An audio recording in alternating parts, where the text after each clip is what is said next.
Book 4 doesn't differ, right? All the books will cover the same concept. Maybe some, right, differences of statements, maybe some difference in the explanation. That's it. But beyond that, nothing else will be different. Please don't read 100 books on Indian economy GS paper 3. Not required. Please read one book, more than sufficient. But more importantly, this is what I would recommend. Read current affairs. For example, if you take, let's say, 6 questions which have appeared in UPSC mains, right, mains examination, most of the questions, around 4 to 5 questions, will be from dynamic area itself. That will be from current affairs. And if you look at the prelims question paper, civil services prelims question paper, out of, let's say, 15 questions asked, around 13 to 14 will be from current affairs only. It will be related to concepts which have appeared in the current affairs. So do not miss it, right? Have a very simple strategy. In fact, let me show you the syllabus and references. Then I'll tell you what should be the strategy. My advice to you. Now, what is the syllabus that we are going to cover? This is the list of the topics. Now, please do not start writing it down, right? You will get the PPT, and whatever PPT I'm going to use in the classroom, same PPT you will get it. Promise. Don't worry about it. You will get the same PPT. Right? Do not by heart this list, because these are the topics or the chapters that we'll be discussing in the next 5 weeks. Right? This is basically a 5 week classes. So every day we are going to have in the morning session economy only. So don't worry, these are the list of the topics that we are going to cover. Right? We are going to cover lot of topics, right? More than 20 topics, starting from basics of economics, starting from the definition of economics to infrastructure, right? What is a road, right? Why do we require roads in India, right? Why national highways are important? What is the role of the government? What is the role of the private sector? Why airports are important, right? Why there is a trade talk between India and, let's say, UAE, right? I hope you're reading newspapers. Last week there was an article regarding Indian rupee and UAE domestic currency, that is dirham, right? There is an agreement which has been signed between India as well as the UAE. What is the importance of that, right? Why government of India is promoting this kind of a trade? Why there is a need for a trade? What is exchange rate, etc., etc., etc. So don't worry, do not by heart this list. UPSC is not going to ask you the list. For example, let me know if you have come across any question like this. In the syllabus copy that has been given to you, which is the fourth topic listed? Do you think UPSC will ask you this? In the syllabus copy given to you, which is the last topic? Then they will give you 5 options. Absolutely no. Do not waste your time. Keep your preparation simple. Always make it simple. Okay. So this is the list of the topics. Have a glance through it. Do not by heart anything. We'll cover all the topics one by one. Now, coming to the question which most of you are asking, sir, what should be the reference? What should be my reference book? What should be my sources for reference? I would simply say use one static book, right? I'm pretty sure you've heard of this around 100 times by now. If your preparation has started, let's say, a couple of months ago, I'm pretty sure you've heard of this concept at least 100 times. That is, the subject is divided into two. One is static and the other one is dynamic. Am I correct? Have you kept on hearing about this? Right? Static as well as dynamic. Right? What is the basic idea? Static means what you study in the books. Dynamic means what comes in the newspaper. Very simple idea. Right? For static, I would simply recommend use one book. More than sufficient. Use one book. Not required to read 100 books. Not at all needed. Right? Do not make it difficult. Do not make it complicated. I know many of you are already afraid. Don't read multiple books. Keep it simple. Read one book. For dynamic, I would recommend read as much as possible. Right? For dynamic, read as much as possible. And many of you are asking, sir, which book should I read? Some of you might read, right? Let's say Nitin Singhania. Okay, stick to that. More than sufficient. Don't read, right? X plus Y plus Z plus Nitin Singhania. Not needed. Some of you would simply say, sir, I have got this book, old edition. Doesn't matter. Read it. One book more than sufficient. Please don't go beyond that. And for those students who will say, sir, this is the first time I'm hearing the term economics. And I know there'll be certain students. Right? Many students basically say, this is the first time I'm hearing the term economics. And this has been one of the most frightening term that I've been hearing, and I'm worried about it. If you're of that category, nothing wrong with that. There are many people. And in fact, when I started, I was just like you.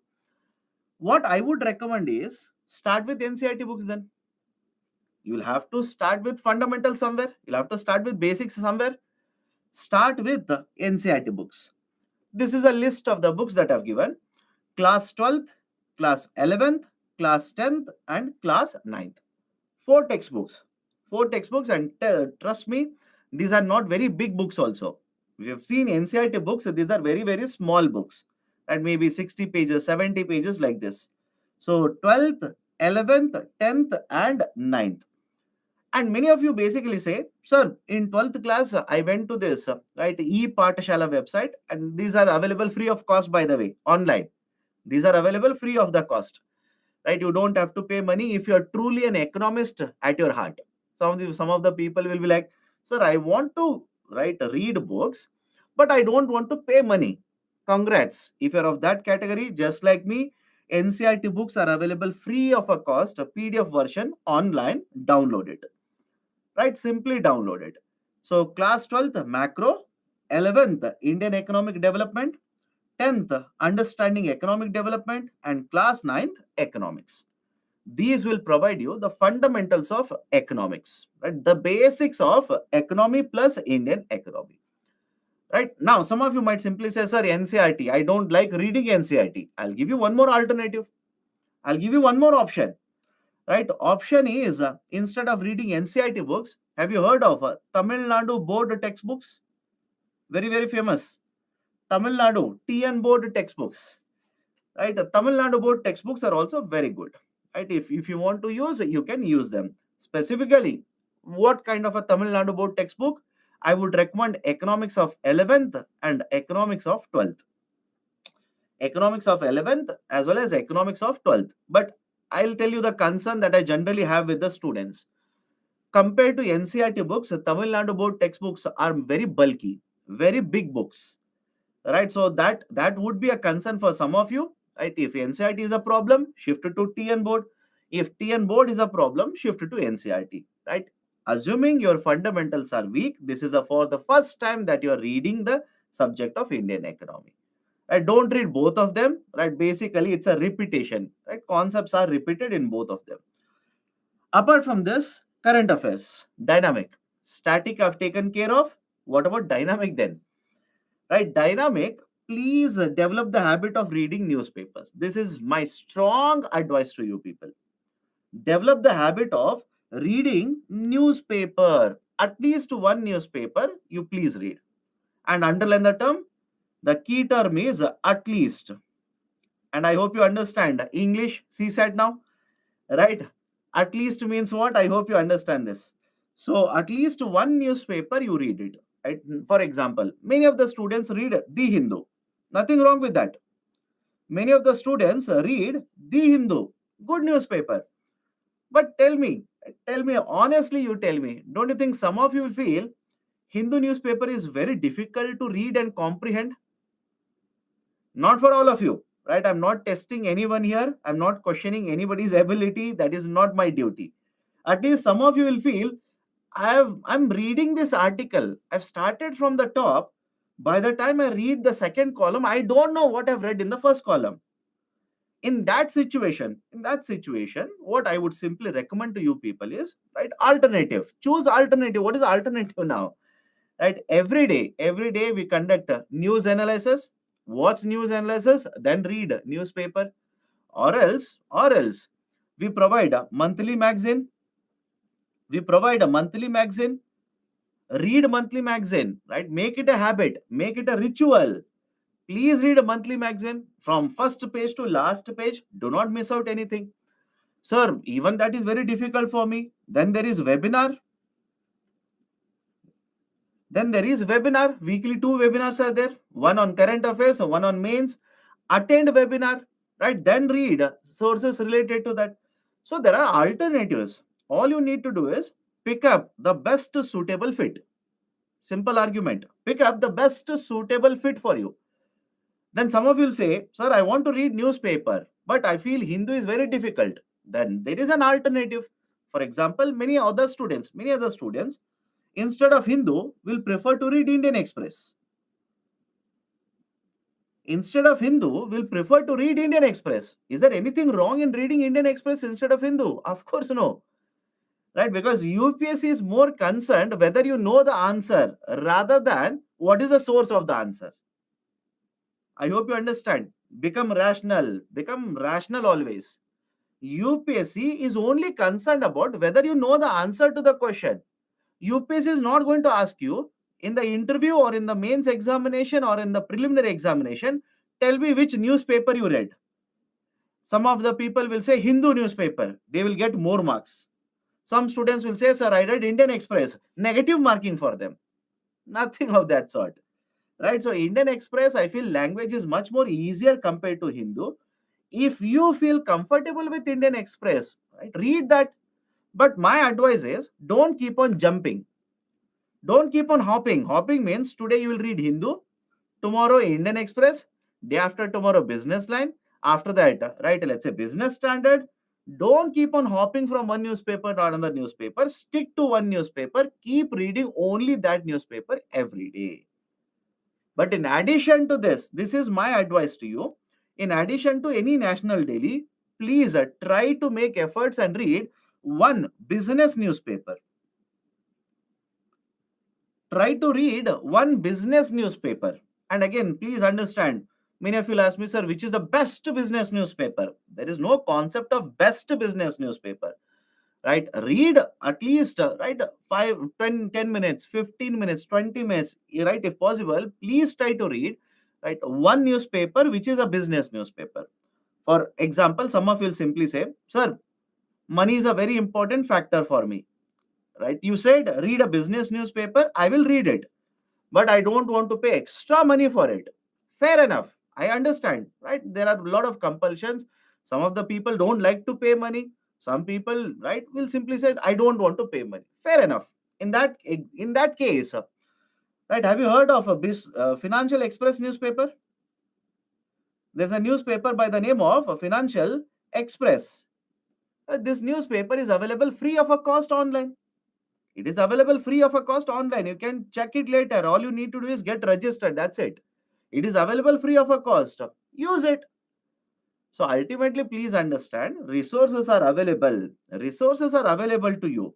It is entirely up to you how to use the resources, to what extent you should use the resources. But please use the resources. Do not ignore current affairs. This is my first class to you people. I'm saying this.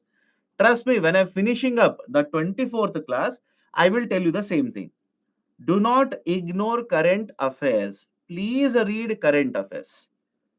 Done? Now, question is, sir, how? The syllabus is so vast. Every day you are asking me to read current affairs. How do I consolidate everything? How do I understand everything? How do I consolidate everything? It becomes very difficult for me. Right? Very valid.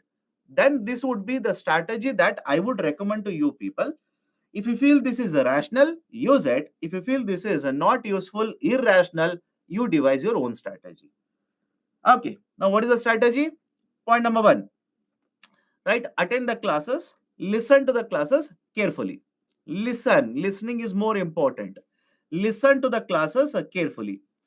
Now, after the class is over, use any textbook, because whatever I discuss, some part of it will be from textbook and some part will be from current affairs. Wherever it is current affairs, I'll tell you.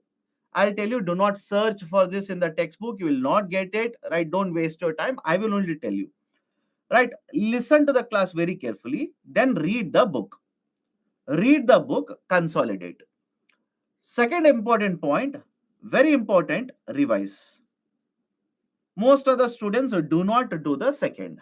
And most of the students do not do the first as well as second. They'll be like, either I will do all of them or I will do none of them. Right? So do all of them. That is better. Revise. Revise. As much as possible, revise. Now, many of the students will ask, sir, how do I revise? After how many days should I revise? There is no unified formula for this. There is no universal formula for this. What I would recommend is, for a fact, you can lie to others, but you will know for yourself. What is my retention capacity? For how many days my memory can hold this concept? If your mind says, right, you can hold this memory for only 5 days, then revise after 5 days. If your mind says you can hold this memory for 15 days, revise after 15 days. Entirely, it's subjective. It is entirely up to you. But what I would recommend is, please revise. Now, here also, in revision, many of the students will ask, should I read everything all the time? Should I keep on reading everything all the time? Absolutely no. What I would recommend is, when you are revising, right, for the first time, please try to prepare mind maps. This is your job. Please try to prepare mind map. Right? Many of you will ask me, sir, what do you mean by mind map? Mind map in simple is nothing but a picture, a representation. Right? A picture or a representation. Making notes in the form of a mind map, you'll be able to remember, revise it easily for a longer duration. It becomes easier for you to revise. In fact, after the chapter is over, after the first chapter is over, I will tell you how to prepare a mind map. I'll prepare one mind map in the classroom itself and I'll show it to you. But please understand, it is your job, right? Do this as per your requirement. Please do this, right? After each of the chapter is over, then try revising. If it is working out for you, continue. If it doesn't work for you, you have a different method to revise. Go ahead with that. I don't have any problem. Please go ahead with that. Third important point, current affairs. Third important point, current affairs. Very, very important. Right? Now, this is my advice to you. Whenever you read an article, please pick up the article and make very, very short notes on the article. Maximum, let's say 5 points, 6 points. Maximum, more than sufficient. But how do you remember these points, right? How do you keep on, right, revising all of these current affairs also? What I would say is, if you come across a current affairs article regarding, let's say, India UAE, India UAE, right? That is a domestic currency trade agreement. I'm writing DCU, don't worry. Domestic currency trade agreement. Now, automatically, you'll have to take this article, list it under international trade. Simple. List it under international trade. I'm talking about economy, I'll stick to economics. International trade.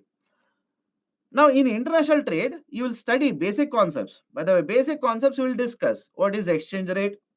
Why trade agreements are signed? What is the advantage of the trade agreement? Has India been successful in terms of right signing these trade agreements, etc.? We will have a discussion regarding all of that. So whatever note you make, let's say 5-pointer, 6-pointer on this article, it should be there in international trade chapter for you. It should be there in that particular chapter. And when you make mind map, right, please understand, on one side you can write static information and on the other side you can write current affairs. In fact, again, have patience. Many of you are asking how to make mind maps. I'll show it. Have patience. Let me cover one chapter. Without covering any of the chapters, how can I show you how to make a mind map? I can make a mind map because I've been teaching the same chapters, same concepts, although updating current affairs. I know what comes in which chapter. But if I suddenly throw a mind map at you people now for chapter, let's say inflation, for the chapter of taxation, right, many of you will feel, array, everything is new. Everything is something that I don't know. So let me not attend the classes at all. Right? Don't do that. You will understand. I'll show you how to prepare a mind map. Have patience.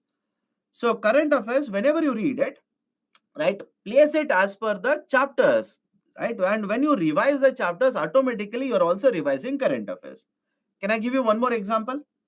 How many of you have read article regarding the Committee on Statistics? Committee on Statistics. This article appeared in Hindu newspaper today. I'm sorry, yesterday. Today's Hindu newspaper, nothing related to Indian economy. Nothing related to Indian economy in today's Hindu newspaper. Right? The Committee on Statistics, the Standing Committee on Statistics, yesterday's Hindu newspaper. In one of the pages, left side, there is a very long column, right, on this article. You can check it if you have not read it. You can check it. Right, this committee on statistics. Now, this is important. I hope you understand. This is important, right? Because one of the chapter that we are going to discuss in this week is concept of GDP calculation. We'll be discussing inflation. So this committee is important related to these kind of chapters. So you will have to take care of this article, make 4 to 5 points, list it under national income chapter or let's say inflation chapter. So that when you revise the chapter of inflation, automatically you're also revising, right, at the current affairs. This would be my recommendation to you. This would be my recommendation. Fourth one, previous year questions, PYQs. Previous year questions, right? Please make an observation, right? Solve previous year questions. We will do that in the classroom, but I would recommend you also make it a habit to solve previous year questions. Not only the prelims, even for mains. Not just for the prelims, even for the mains, I would recommend make it a habit to solve these kind of questions. For example, those who have seen the previous year questions, specifically this year's civil services preliminary examination, please tell me, don't you think, let's say for a subject of Indian economy, don't you think the pattern has changed? Let me know. Don't you think the pattern has changed? What do you mean by pattern? The kind of options they are giving now, it is not easy. I'm only saying, right? The kind of options they are giving, it is not easy, right? What do you mean by this?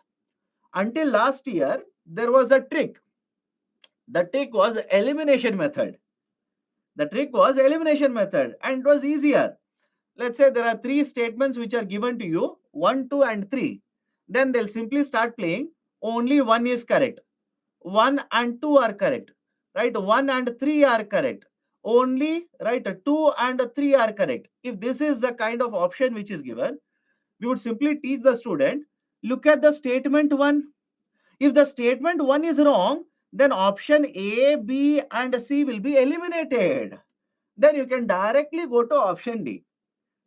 Right? This was the trick that we used to simply ask the students to follow. But if you have seen the syllabus, I'm sorry, the option pattern that is given now, this is out of syllabus now. This is out of the window. What UPSC has done, cleverly now, they're not giving this. They're saying only 1 statement is correct. Only 2 statements are correct. Only 3 statements are correct. None of the statements are correct, which means you cannot use elimination method. Elimination method itself has been eliminated by UPSC. Now you will have to know the concepts. You will have to be, right, having a very good clarity regarding the static information as well as the current affairs. Only then you will be able to solve these kind of questions. Right? That is the change in the pattern. But how will you understand this? If you have not seen the previous year question papers, you will never understand it. So that's the reason, solve previous year question papers, both prelims as well as mains. As many as possible, do it. And fifth one is, right, answer writing. Answer writing. This would be my fifth and the final point regarding the strategy for Indian economy. Answer writing practice.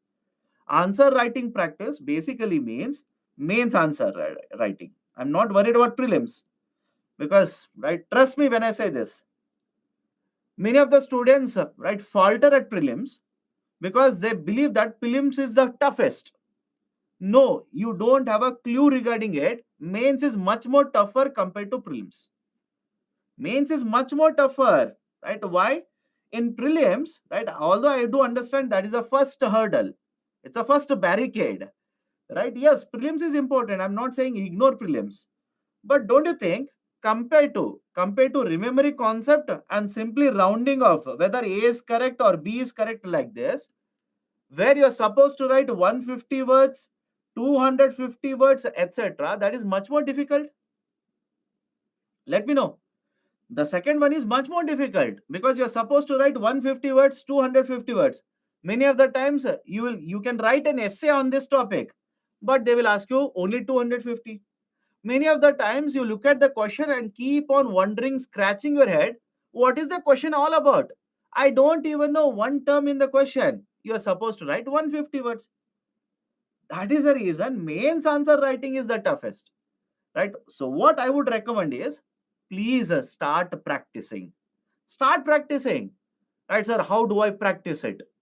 Take up one editorial, right? Either it has appeared in Hindu newspaper or in any newspaper, doesn't matter. Take up one editorial, right? Let's say it is about, right? Let's say Indian power. For example, today's Hindu editorial is about Indian power, right? Although not very relevant to UPSC, but again, some concepts are there, some areas are important for UPSC.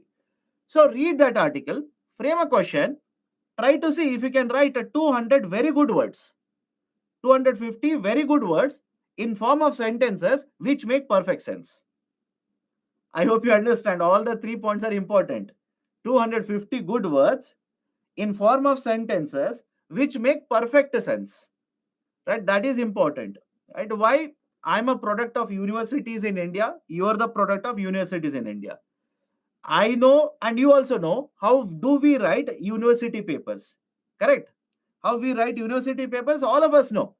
If the question is on, let's say, inflation, right, your starting statement will be inflation is there in India. You know, inflation, it happens in India. You know, inflation has been there in the past also. You know, inflation is happening now also. Inflation. Out of 250 words, 50 words will be inflation only.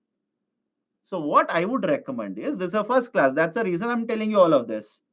Practice, right? More you practice, automatically you'll become perfect over a period of time. Okay, done. So this is my advice to you. 5-point strategy. Listen to the class, then read the book, revise it. What I would recommend is prepare mind maps for the revision, right? In tomorrow's class, I'll show you, based on today's class, how can you make a mind map. Tomorrow, I'll show it to you, don't worry. Third, update current affairs. And what I would recommend is, update current affairs chapter wise, right? Make it chapter wise, make it topic wise, so that you know the sequence of the current affairs, you know which chapter, which current affairs is relevant for you. Then previous year questions, try to solve them. That will give you certain confidence regarding, okay, what we are studying in the classroom, it is relevant. What we are discussing, it is correct. And finally, answer writing. As much as possible, right? Please start practicing answer writing. Done? Okay. So with this caveat, let me start with the discussion. Now I'm going to start a discussion. Many of you, right, might simply say, "Arey, right, economics is this much." No, I'm going to start the first chapter now. And some of you are asking, "Sir, I'm writing exam then in this year, that year, etc., etc. How much should be the current affairs?" Generally, what we would say is 12 months prior to the exams. 12 months prior to the exams. Right? I would say this is a safe bet. Safe bet. Will UPSC strictly pick up within 12 months from the date of exams? Not necessary.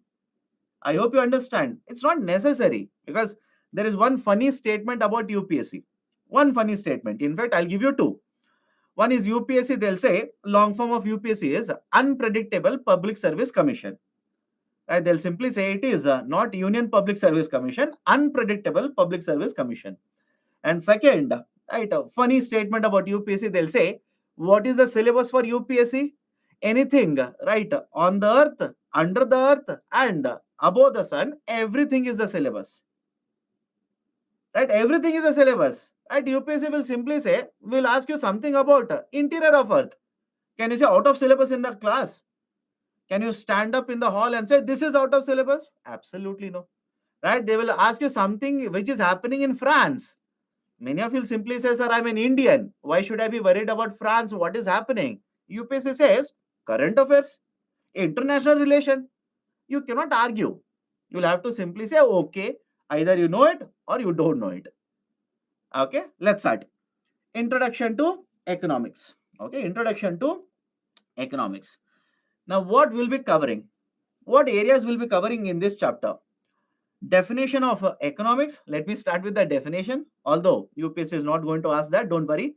Then, what is microeconomics and macroeconomics? how economics has evolved over a period of time. Four factors of production: law of demand and supply, market equilibrium, types of goods, elasticities, savings, investment, and capital formation. And after all of this is done, we will take up questions which have appeared in both prelims as well as mains in the last couple of years, and we will have a discussion. We will solve the questions, don't worry. Now, let me start. What is the definition of economics? And should you by heart this definition? Not necessary. But after 5 weeks are over, if I ask you, what do you mean by economics? You should not have any doubt in your mind as to what you have read. So, the definition of economics, thousands of definitions are there. Only one definition sufficient. It is the science which deals with human behavior in relation to scarce means and ends. I'll explain this, don't worry. Right? It is a science which deals with human behavior in relation to scarce means and ends. What do you mean by this? There's a term called as resource.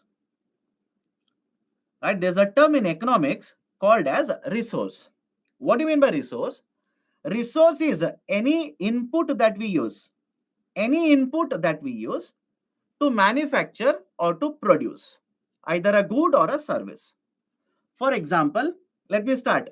This will be your best friend for these classes. All of you see there is a product in my hand. Right? Let me know. Can all of you see there is a product in my hand? Bottle, flask, by the way. Now, is it okay if I say to manufacture this flask or bottle, you require inputs, you require resources. Best example, you will require steel. Now, please tell me the amount of steel that we have. Anybody who says the amount of steel is unlimited in nature? Of course, I know steel you will not directly get in nature. You will get iron ore, you will purify it, and then you will get steel. I know that, right? Because some of the students will start correcting me. Sir, you are wrong. Steel you will not get in earth. Right? I know. Right? So understand the point here. All of you will agree the iron ore that we get, it is limited. So can I say resources that we have access to are limited? It is not unlimited. These are limited. Now the question is, how do we allocate, how do we utilize the resources to achieve certain objective? For example, if I'm a manufacturer of a bottle, what resource I have is limited. Now question is, how do I allocate the resources? How do I utilize the resources to achieve an objective? What is the objective? Produce the flask, sell it in the market, and earn profit. The study of this is called as economics.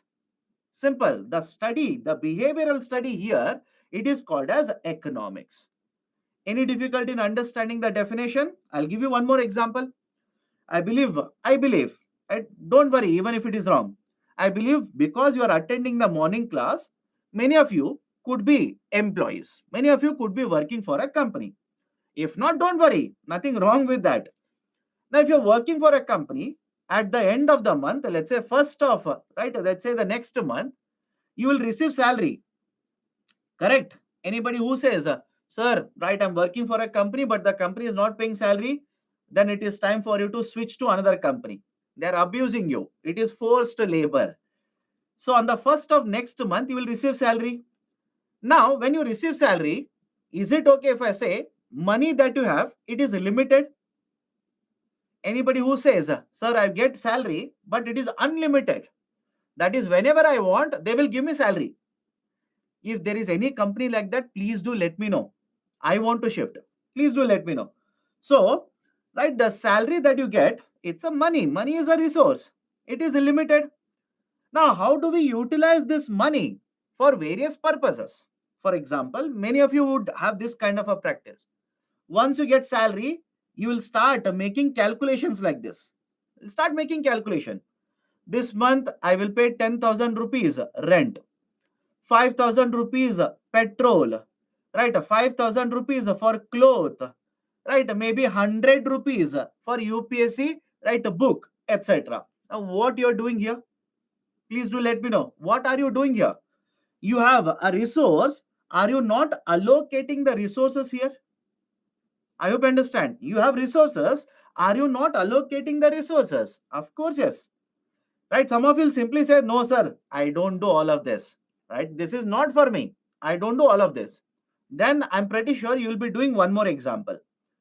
That is, first of, right, next month, you will receive salary. Early morning, you will get a message in your mobile saying that your account has been credited with the salary of so much. You will become very happy. And on the first of that day, right, or let's say on the first of that month, or second of that month, third of that month, or even fifth of this month or next month, you'll behave as if you are Mr. Mukesh Ambani. You'll behave as if you're Mr. Mukesh Ambani, right? You're feeling very sad. You don't want to prepare food. Let's go outside. Let's eat outside, right? You don't feel like right sitting and studying for UPSC. You'll say Oppenheimer is there. Oppenheimer movie is there. Let's go to IMAX. Not even normal theater. Let's go to IMAX. Right? You're feeling like traveling. Let's book Ola.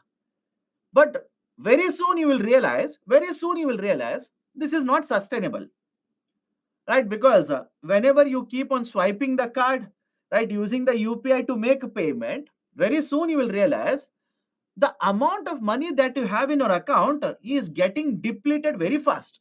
Money is getting over very fast.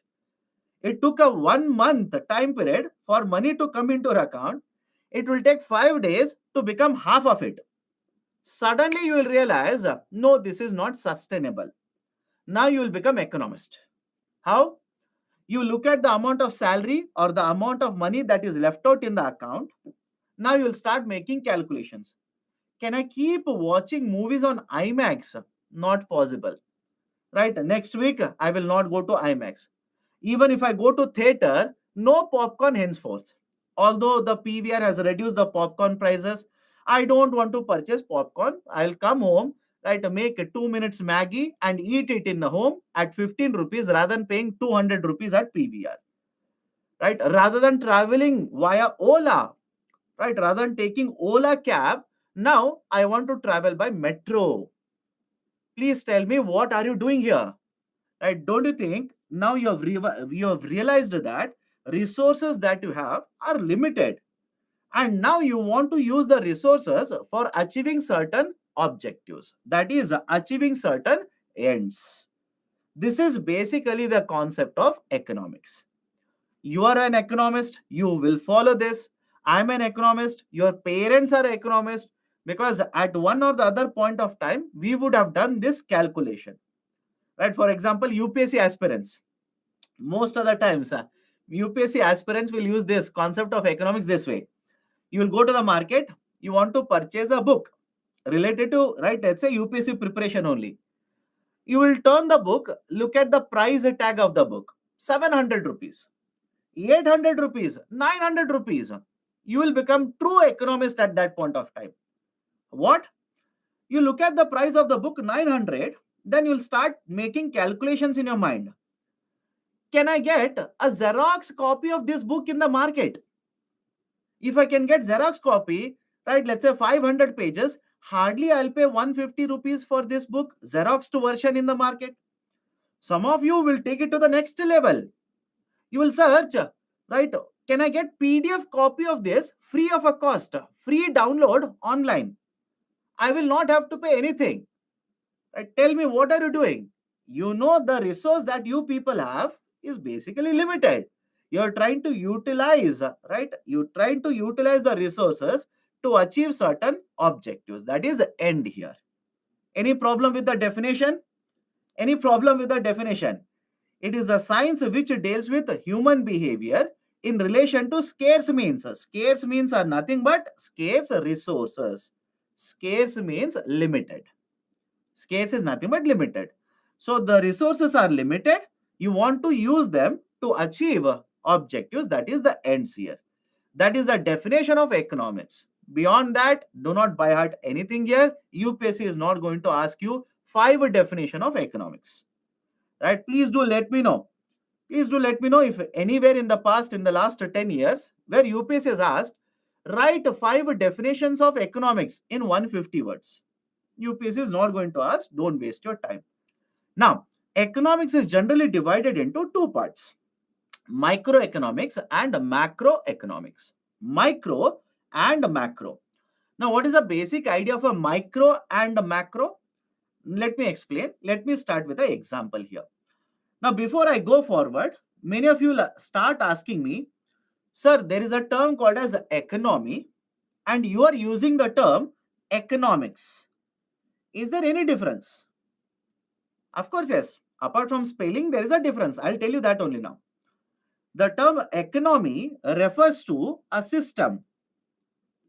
It refers to a system. For example, very often you will come across the term Indian economy, right? USA economy, UK economy. What are they referring to? They are referring to certain system. Indian economy would simply mean, right, what is happening in India. Australian economy, right, that would speak about what is happening in Australia. American economy, what is happening in the country America in terms of economics. So, economy refers to a system. Economics refers to a subject study. It refers to a subject study, right? A subject. It is a subject. Economics is a subject. Any problem in understanding the difference between economy and economics? Now, let me go to the point here. Economy, whenever you talk about economy, for example, let's say Indian economy. Indian economy, who are the participants in the Indian economy? Who is participating in the Indian economy? We can generally divide them into three parts. Some of the books will write it four, but I'll tell you why they will do that. The three components, three participants in the economy are one, government. Government. It could be central government, state government, whatever government, don't worry, government. Second is companies. Second is companies. I'm writing companies. Some books will write it as firms. Right? I'm using the term company. They will also use the term firms. Third one is households. Third one is households. That is you, me, right? Your parents, my parents, neighbors, right? Nosy relatives, etc. etc. All of them will come in the households. I said there are three components, three stakeholders in the economy. And I also said some of the books will write it as four, right? The fourth one is simple. They will write central banker. They will write central banker. For example, who is the central banker in India? Who is the central banker of India? Reserve Bank of India. Have you heard of this? There is a very important authority, RBI. RBI is a central banker. So I'm writing central banker as a part of the government. Some of the books will write it separately as the fourth participant, fourth stakeholder. Now, beyond this, nobody else is left out. Nobody else is left out. Don't try to find. Waste of your time. Economists generally divide the whole economy into three components or four components accordingly. It is simply the government. Second one is the companies or firms. Third one is households. Now, what is the importance of all of this? Follow this very carefully. If I am talking about microeconomics, if I talk about microeconomics, I will not be covering all of them. I'll be covering individual units within them. I'll repeat the statement. If I talk about microeconomics, if I'm studying microeconomics, individual units is the focus of my study. For example, imagine out of all the companies in India, I will study only one company. Study in the sense what? Right? Let's say I will focus on Tata company. Now, in microeconomics, what I'll do is how much is the production done by Tata company? What kind of goods are produced by this company? Goods or services? How many employees are working in the company owned by Tata? Simple. Right? My focus of study is individual unit. My focus of study is not the total, not all of them. My focus is only on individual unit. So whenever you're talking about individual units in the economy, this is called as a microeconomics. This is called as a microeconomics. And let me show a picture to you just to make you understand much more easier. It is like using a magnifying glass. It is like using a magnifying glass over the whole of Indian economy. When you use a magnifying glass, don't you think you cannot see the whole economy? You can see only part of it. All of you will agree? Anybody has a difficulty, please do let me know right now. When you use a magnifying glass over, let's say, individuals, that is the households, the companies, the government, etc., if you use a magnifying glass, can you see all of them? No. You'll be able to see maybe one company. You will be able to see, let's say, one house. That is the basic idea of a microeconomics. What about macroeconomics? Right? And look at the picture that I've used here, binoculars. I'm using a picture of binoculars for representing macroeconomics. And if you use a binocular, right, look at, let's say, a house, a company, and a government. Can you see all of them? Let me know. Can you see all of them? All of them in the sense, macroeconomics focuses on all the components, all the units in the economy, right? Aggregates. They will use the term aggregates. In case of macro, it is aggregates. In case of a micro, it is individuals. That is the basic difference between microeconomics and macroeconomics. In microeconomics, let's say I will study one company. Let's say I will study, right, only one house, etc.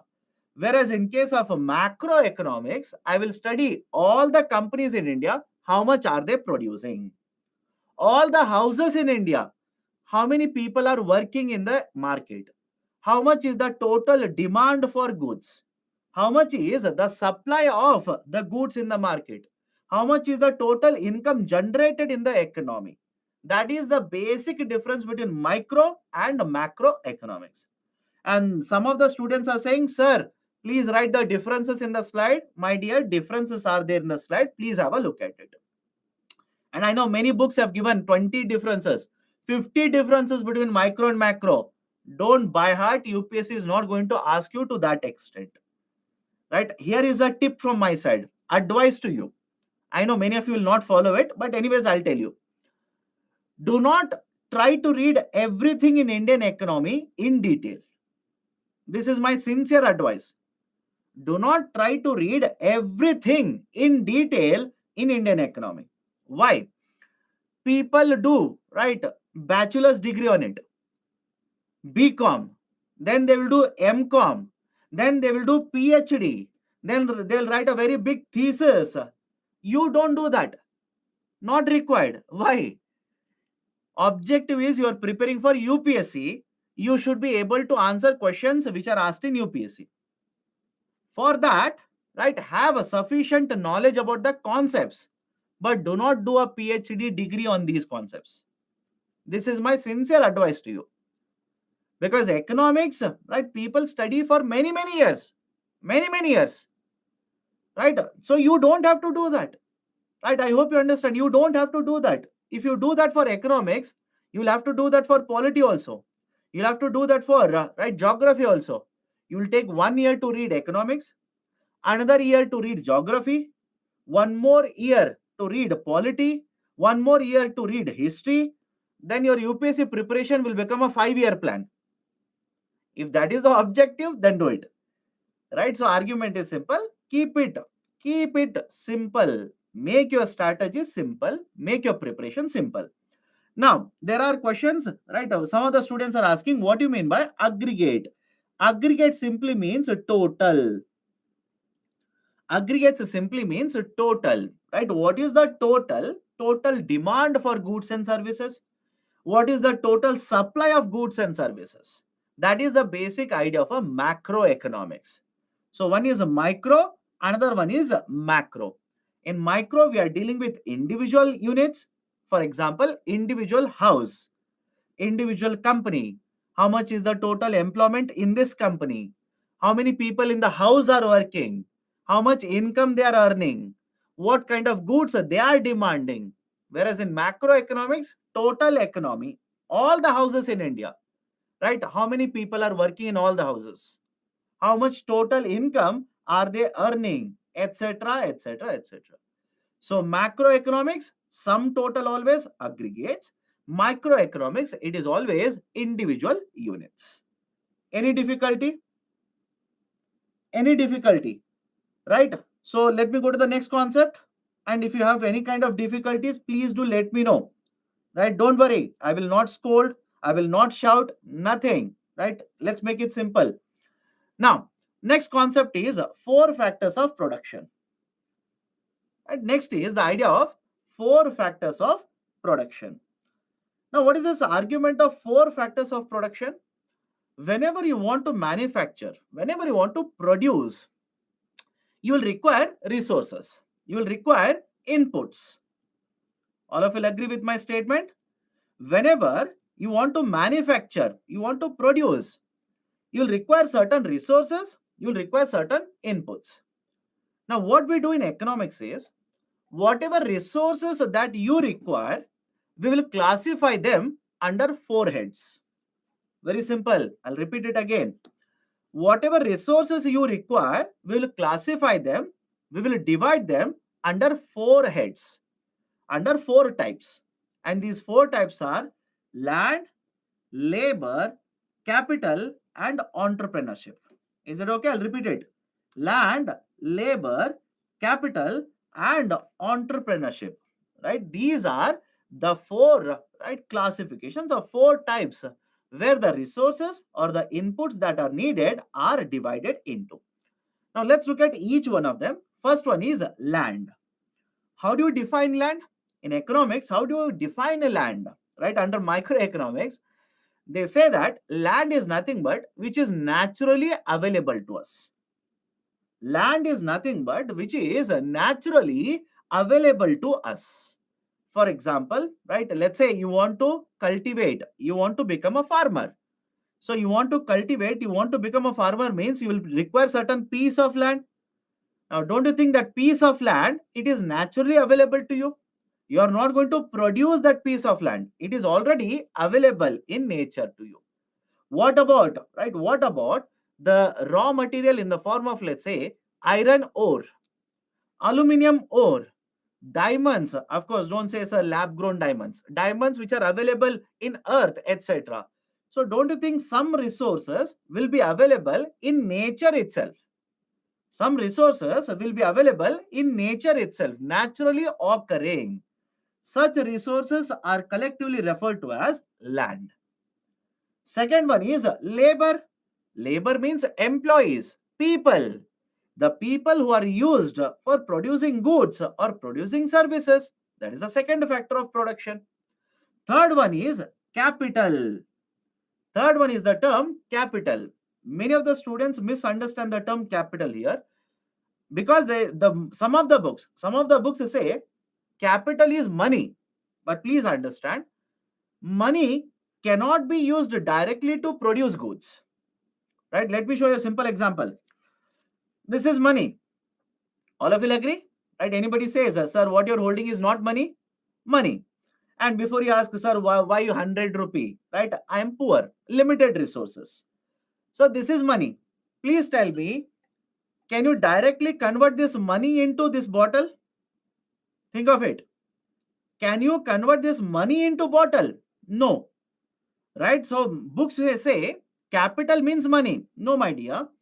Capital means anything that is produced by humans. Capital is anything that is produced by humans.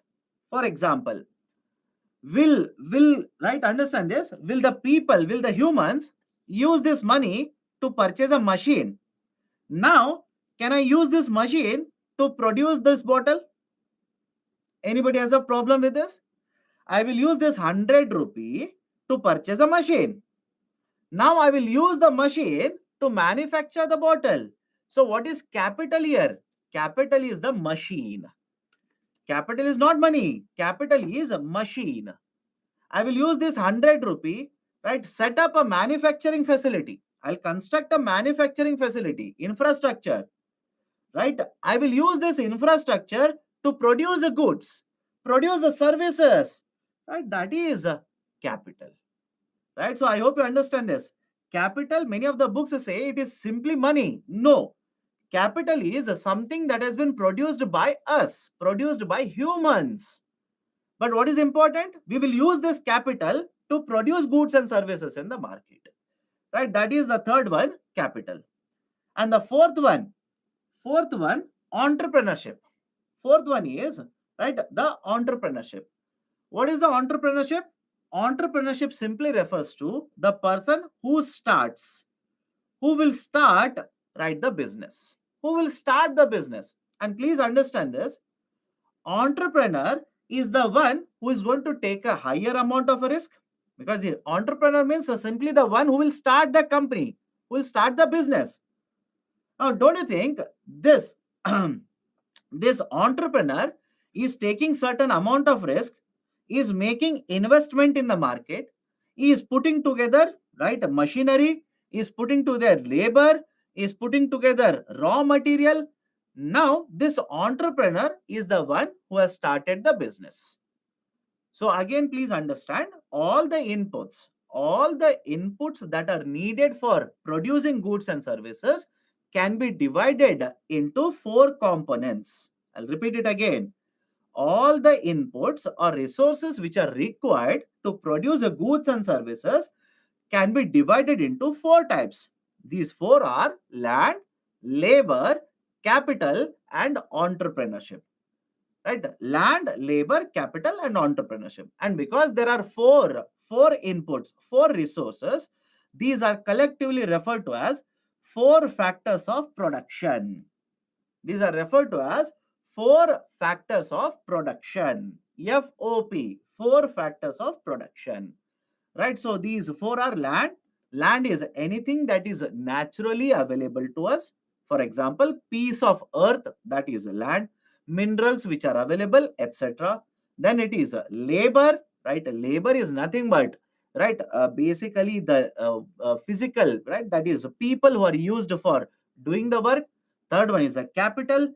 Capital refers to anything that is manufactured by us. I repeat, capital is anything that is manufactured by us. Many of you said, sir, you will require money. My dear, please understand. To purchase minerals also you will require money. I hope you understand my point. To purchase labor also you will require money. Right? But how capital is different from labor then? Right? When I say, right, capital means money is used to purchase machinery. Machinery becomes capital. Some of the students argued, or basically put the comment, but sir, money is very important here. Money is required. Then, my dear, for labor, money is not required. Think of it.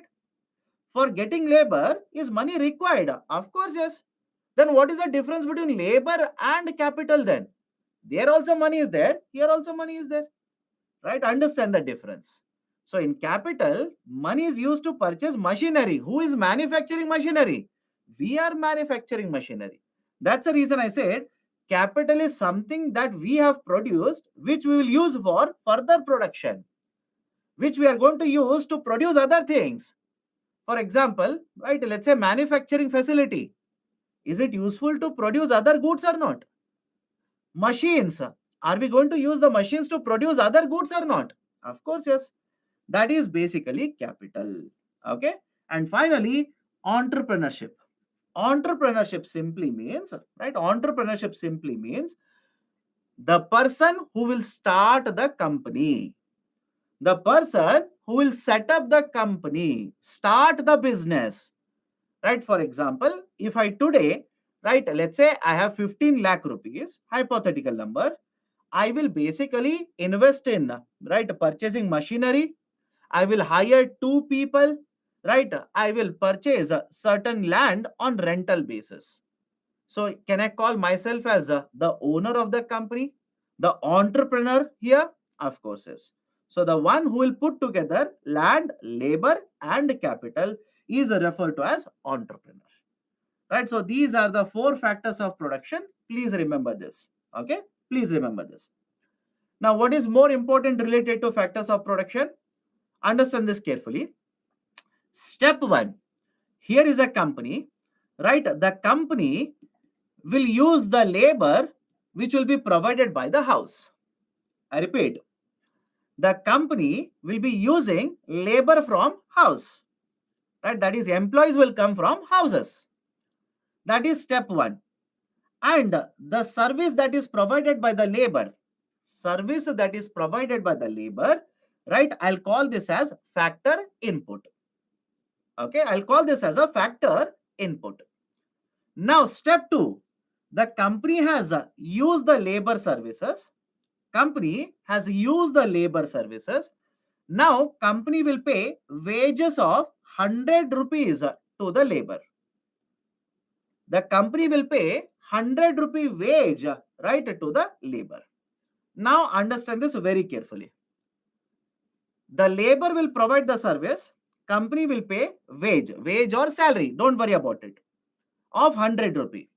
Now, please tell me, is it okay if I say this 100 rupee is expenditure incurred by the company? Let me know. Is it okay if I say this wages is, that is 100 rupee, is the expenditure incurred by the company? Anybody has difficulty in this?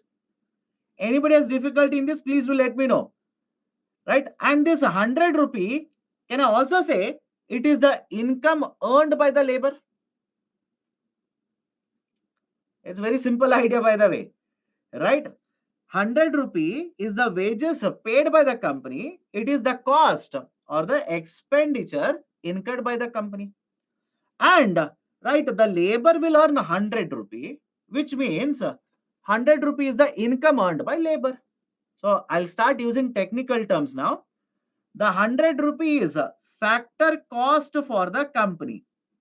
Any problem with the term factor cost? Let me know now.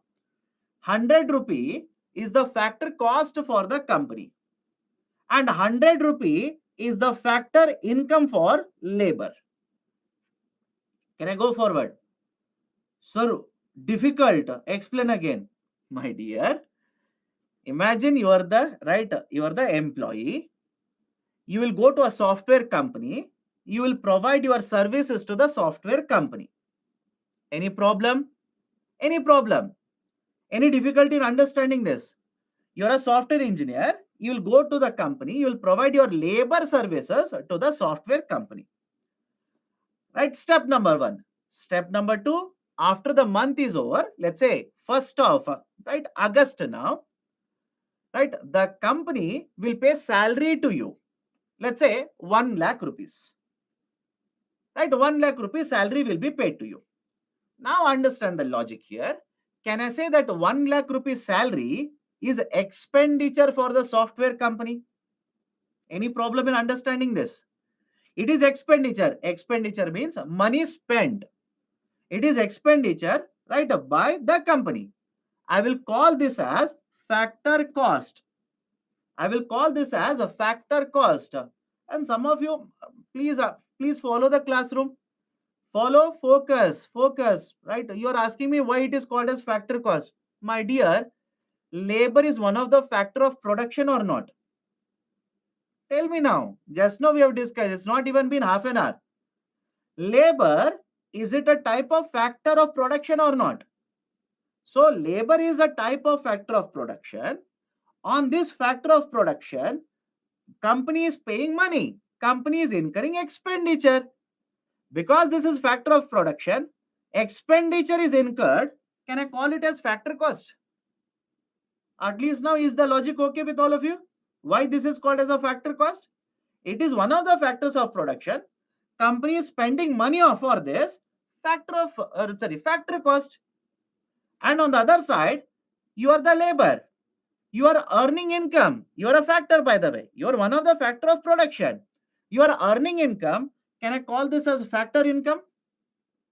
For you, that 1 lakh rupee, right, that factor income, that is your factor income. Any difficulty in understanding why we call it as a factor cost or factor income? But more importantly, make an observation. Can I say factor cost is equal to factor income? Let me know. Can I say factor cost is equal to factor income? Any difficulty here? Right? Can I give you one more example? Right? Understand this. You will purchase capital in the market. You will purchase capital. Right? You will purchase a machinery. When you purchase machinery, you will have to pay certain amount of money for this. Any difficulty here? Anybody who says, sir, I will purchase a machine, but why should I pay money? Anybody is going to ask me that kind of a question? You are a manufacturer. Let's take a simple example.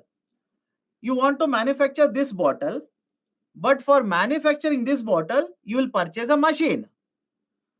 And when you purchase machine, will you pay money for it? Of course, yes, you'll have to pay money for it. So for the company, the money on the machine, it is an expenditure. But for somebody else who has sold the machine, let's say there is one more company which has sold the machine, that amount that you pay will become income for them. Any difficulty here? Any difficulty? It's a very basic idea. Transaction is happening. That's it. Right? So this term, the money that you pay to purchase machine, purchase capital, it is called as interest. It is collectively referred to as interest. And the other company which will sell the machine to you, which will receive payment, right? It is factor income, interest for them. What about land? Imagine you will take a land for rental basis. You want to produce, you want to manufacture something, you will take land on rental basis. You will have to pay money for this. For company, it is rent, which is a factor cost. And right, the owner of the land who is providing the land to you, it is a factor income for the owner. Right? So for the land, please remember, factor cost is rent, factor income is also rent. For labor, factor cost is wages, and factor income is again wages. For capital, factor cost is interest, factor income is interest. Finally, entrepreneurship. Finally, entrepreneurship. Now, please understand, some of you are taking this. Some of you are taking this term interest and you're going to banking sector. Don't complicate it. Do not complicate it. Right? Do not take this term interest and go to the banking. Right? You're saying, sir, bank loan. My dear, don't complicate it. Simple idea. Right? Imagine here is the company A. They will purchase a machine. Is it capital? Please do let me know. Here is company A. They will purchase machine. And when they purchase a machine from, let's say, company B, they will pay, let's say, 1 lakh rupees. They will pay 1 lakh rupees. This 1 lakh rupees, can I say it is a factor cost for company A? At least now answer. Can I say this 1 lakh rupee, it is a factor cost for company A? Now, can I also say 1 lakh rupee is a factor income for company B? Any difficulty here? This 1 lakh rupee, we will use the term interest. Simple. To acquire capital, whatever cost is incurred by the company, we will call it as interest. Right? I hope you understand at least now here. Now, finally, come to the last one. Before I tell you, right, what is the reason here, let me ask you a very simple question. Today, right after the class is over, hypothetically, by the way, don't criticize me. Right, today after the class is over, some of you will say, "Arey, economics is difficult. I'm not able to understand. Chhod do, leave economics." Right, economics is important, so I cannot, again, hypothetically, I cannot get through UPSC. Rather than this, let's start a business. Okay, rather than this, let's start a business. So you will invest money, start a business, and after 1 year, the company makes a profit. Simple question now. Who should take the profits? Who should get the profits earned by the company? Right? All of you will agree? The one who has started should get the profit. The owner should get the profit. Is the logic okay with all of you? Owner should get the profit. And in this example, you are the owner of the company.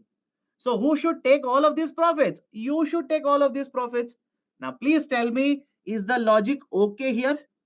For the entrepreneur, the owner of the company, right? The income for the entrepreneur is the profit earned by the company. It is the profit earned by the company. And the argument is, if the company makes a profit, the company is given to you. I'm sorry, the profits are given to you. Can I say, this is a very simple transaction. Here is a company. company's profits are taken by you, that is the owner of the company. Can I say this profit is nothing but factor cost for the company? Let me know. This profit is nothing but factor cost for the company, and for the owner, this profit is factor income. Any difficulty in understanding this? The profits owned by the company should belong to the owner, right? It should belong to the owner. The owner should take away the profit. So if the profits are given by the company to the owner, it becomes expenditure, cost incurred by the company, factor cost.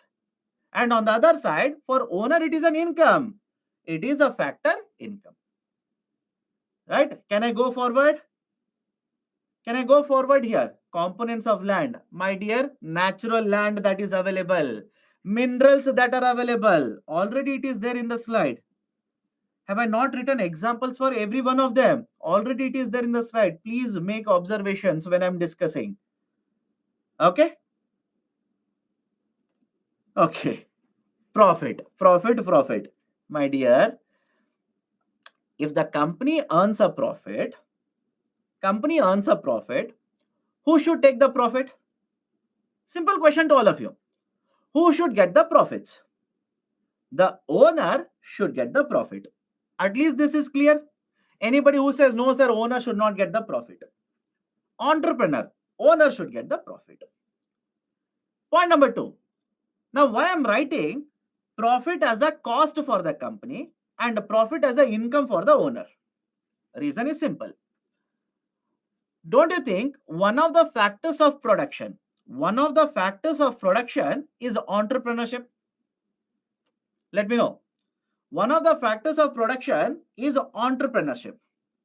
Means one of the inputs that we require to produce goods or services is entrepreneurship. Now, why is entrepreneur getting involved? What is the objective of a owner of a company? Entrepreneur, to earn profit. So company by the way, company uses the services of entrepreneur. I repeat, company uses the services of entrepreneur. For this, company has to pay certain income to the entrepreneur. All of you agree? Company uses the services of entrepreneur.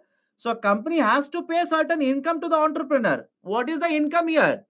Profit. Whatever profit is earned by the company will be paid to the entrepreneur. And when a company pays the profit to the entrepreneur, can I say, because the company is paying profits to the entrepreneur, it is a factor cost for the company. At least now, is it okay? It is a factor cost for the company. But for the entrepreneur, it is a income. Factor income. Right? Remember this. Again, we will be using this. Right? Sir, when you will be using this? When I take up GDP calculation. And when I take up GDP calculation, suddenly I'll tell you, right, factor cost is calculated like this. Don't ask me what is factor cost. I hope you understand. Right, in GDP calculation, I'll directly say factor cost method. We will use it like this to calculate GDP. There some students will type, what is a factor here? What is factor cost here? Right, revise, repeat. That is your duty, my dear. Please keep on revising. Okay, now let me go forward. Couple of students were asking, sir, what is capitalism? Discuss types of economies. Let me discuss now.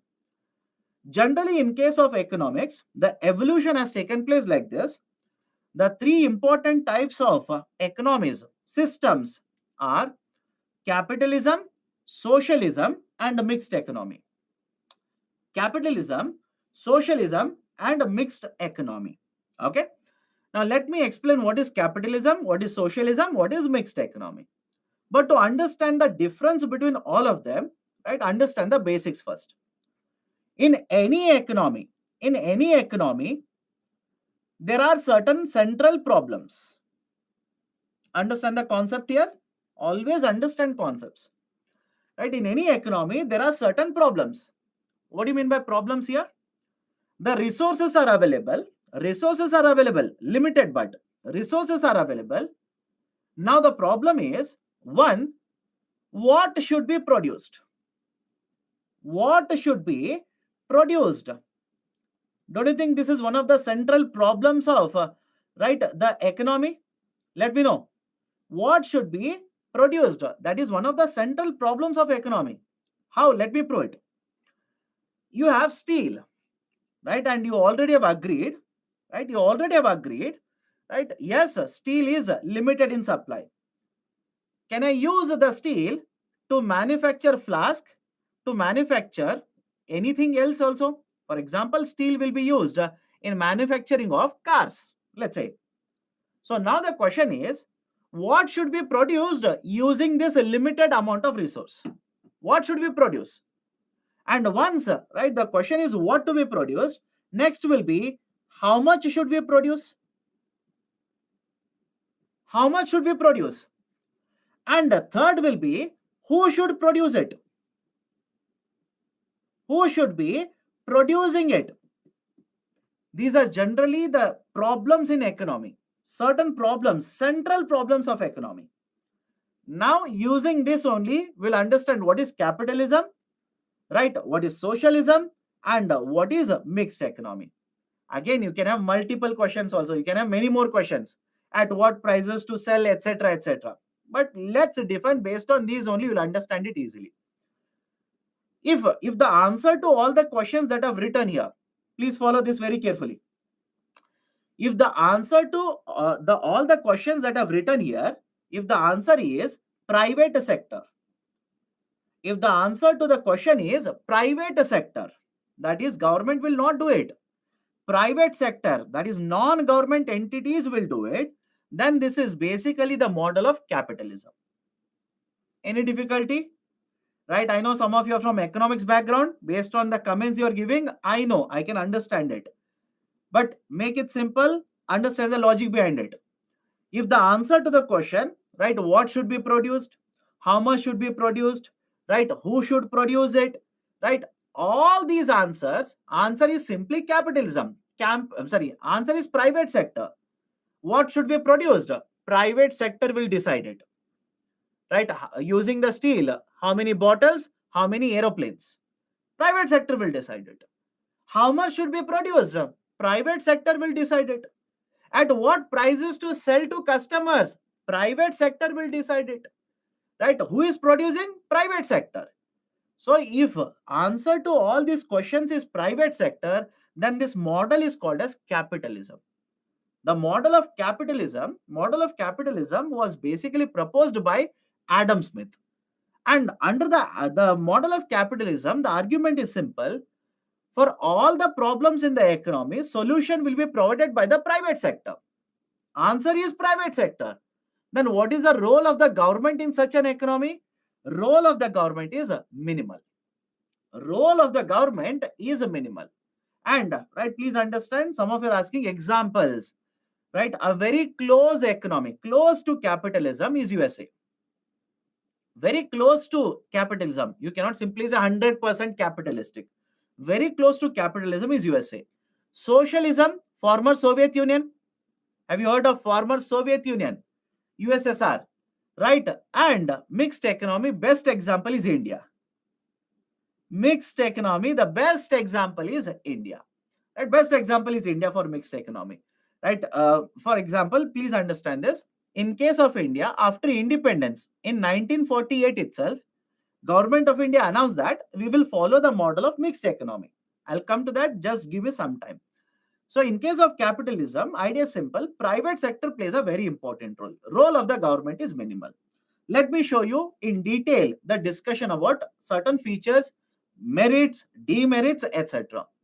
What are the features of capitalism? Right, in capitalism, private ownership is allowed.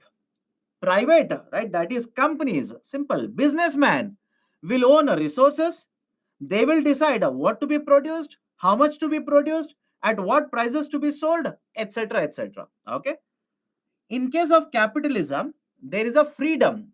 Freedom in the sense the private sector will decide what they want to produce. And please understand, although I'm saying private sector will decide what to produce, don't you think the kind of production done, the quantity, right, the prices, etc., is mostly determined based on the demand in the market. Any problem in understanding this? It is based on the demand in the market. That is, how many goods are being demanded by the people. What kind of goods are being demanded by the people.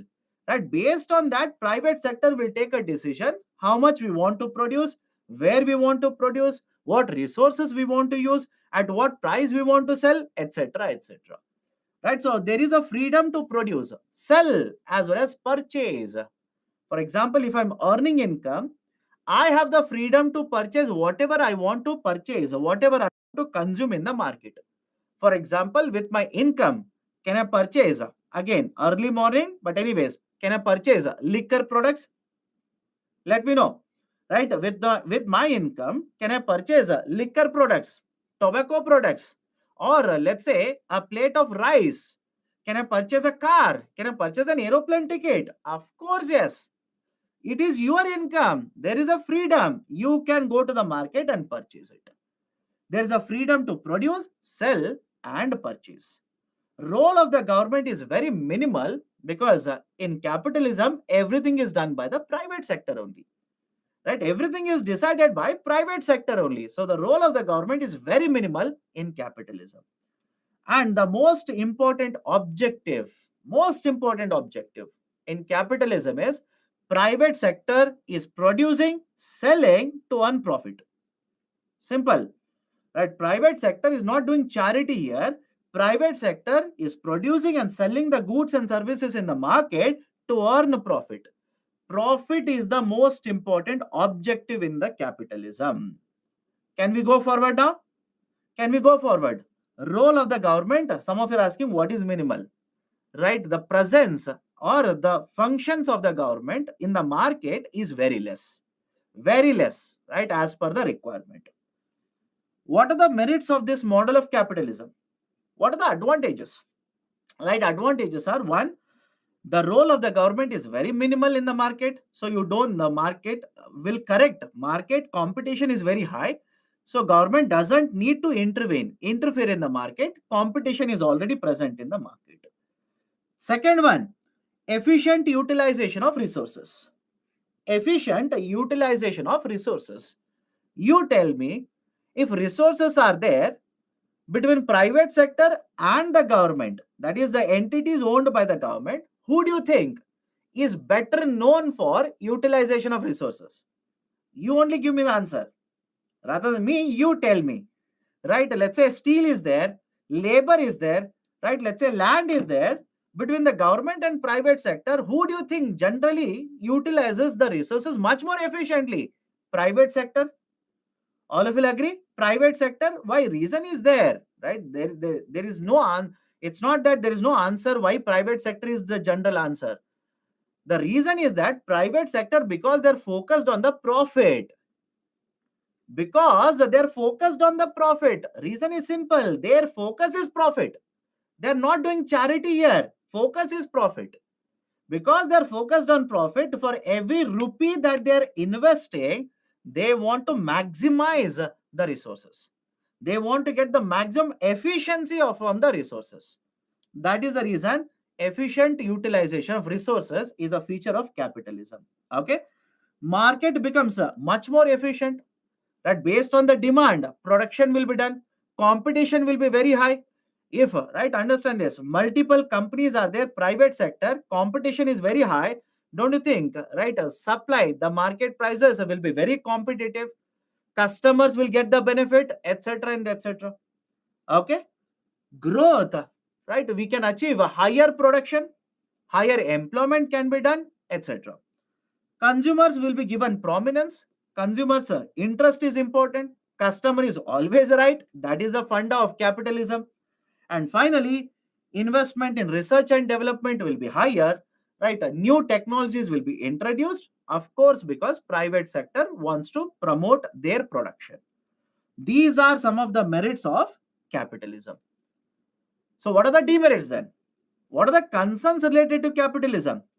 First one, there is a concentration of the wealth. Second one, there is income inequality. Let me explain this. Some of the students generally have a doubt between what is wealth and what is income. Please understand, wealth inequality is different, income inequality is different. Let me explain this to you. Income means what is my salary? Simple. What is my earning? Right? Either through right sources of my salary or right I own a piece of land. What is my income there? I own, let's say, a land. I'm sorry, I own a house. What is a rental income? So understand the logic here. Income means salary here. Income means earning. On the other hand, understand this. On the other hand, wealth refers to assets. Wealth refers to assets. Right? Wealth is different, income is different. Now, please understand, in capitalism, is it okay if I say people who are rich will invest, will set up companies, and will take away profits? Is it okay? People who are very rich, businessmen, they will invest, they'll set up companies, and profits will be taken away by these businessmen or the rich people. Now, please tell me, because of this, don't you think wealth inequality as well as income inequality will be higher in capitalism? Let me know. Right? In case of the capitalism, because the rich people are investing, they will take away the money, they will have higher salary, they will take away the profit, they already have a huge amount of assets. Is it not that because of capitalism, income inequality will start increasing and right basically the wealth inequality will also start increasing? Any problem here? Any problem? Right? Assets are those which will provide returns to you. I hope you understand. Assets are those which will provide returns to you. That is called assets. Right? So assets will get returns to you. Income is your earning. So basically in capitalism, right, the people will become richer who are already rich, right? As a result of this, right, basically the income inequality as well as the wealth inequality will start increasing. Harmful goods are also produced in order to earn profit. Harmful goods will also be produced in order to earn profit. I gave you example of tobacco earlier. I gave you example of liquor. Don't you think both the tobacco and liquor are harmful products? But in capitalism, there's a freedom to produce, freedom to consume, freedom to purchase. Now, in order to achieve that profit objective, companies will produce, right, let's say weapons, rifles will be produced, right, tobacco products will be produced, liquor products will be produced, but these are harmful. Class conflict. Class conflict basically means rich people, rich, right? Certain very few people become very rich, large people remain very poor. As a result of this, is there conflict between rich people as well as poor people? For example, have you heard of Maoism? Think of it, right? What is the idea of Maoism? It is right a rebellion against right rich class. I hope you understand. This can lead to class conflict. Finally, concept of business cycle. Please read the last part of the statement. Don't keep on asking, explain business cycle. Please read the last part of the statement. I'll discuss the concept of business cycle when I take up the next chapter, that is national income aggregates. I'll tell you. Don't worry, it's not that I don't know, but to understand the business cycle, you need to understand GDP. You need to understand, right, inflation. That's the reason. Have patience. We'll discuss this in the next slide. First point and second point. Again, I'll repeat, my dear. In capitalism, people will not earn same amount of salary. People will earn different amount of salary. For example, do you think your salary is equivalent to, right, Mr. Mukesh Ambani's salary? Let me know. All of this is not difficult. You don't observe. That is the reason you don't understand it. Right? Is your salary equivalent to Mr. Mukesh Ambani's salary? Is your salary equivalent to, right, your let's say your friend's salary? Not necessary. Right? Income inequalities will be there. Right? And second point is, right, people will have different ownership of asset. Some people will own 10 kgs of gold. Some people will own, right, 150 acres of land. Some people will own only one bicycle, right? Some people will own only one home. So don't you think wealth inequality is also present in capitalism, right? So this is the concept of critical evaluation. We have discussed what are the advantages, benefits, as well as disadvantages or the concerns related to capitalism. Now, before I go forward, please answer to my question. Do you think capitalism is a best suited model for Indian economy? Let me know. Do you think capitalism is the best suited model for Indian economy? No. This was asked by UPSC. Some of you are saying yes, right? Please think of it very carefully. Think of it very carefully, right? This model is not suited for Indian economy. Why? In case of Indian economy, already there are so many people who are poor. Already so much of income inequality, right? So much of wealth inequality. Now you want to bring capitalism and adopt capitalism in India. So imagine what will happen to the economy because of capitalism. It is not suited for India. It is not suited. Okay. Let me go to the next one. Socialism. But before that, there was one student who said, sir, income inequalities are present even in socialism. Correct. Even in socialism, please understand, right? Please tell me, does it make in any form of economy? Forget about capitalism, socialism, mixed economy. Let me ask you a very simple question. In any form of the economy, do you think every worker should be paid same salary? Don't worry which form of economy. Simple question to you people. In any form of the economy, do you think, right, every worker should be paid same salary? No, that is a utopian concept. How do you think it makes a sense to pay same salary to everyone? No. Which means, right, even in socialism, let's say government employees are there. Government employees are there in socialism, right? Somebody could be an IAS officer, within that, a cabinet secretary, and somebody could be a recent entrant to IAS cadre. Don't you think the salary should be different for both of them? So, of course, yes. Income inequality will be present even in idea of a socialism. But please understand when wealth inequality will not be present here. Why? In socialism, who will control the factors of production? Who will decide everything, right? Every answer to the central problems of economy is given by the government. Is given by the government. Who should produce? Government will do that. And when I say government, please understand here, generally, the idea of a socialism is associated with central economies or centrally planned economies. Idea of socialism is associated with centrally planned economies. Central planning means the government will decide everything.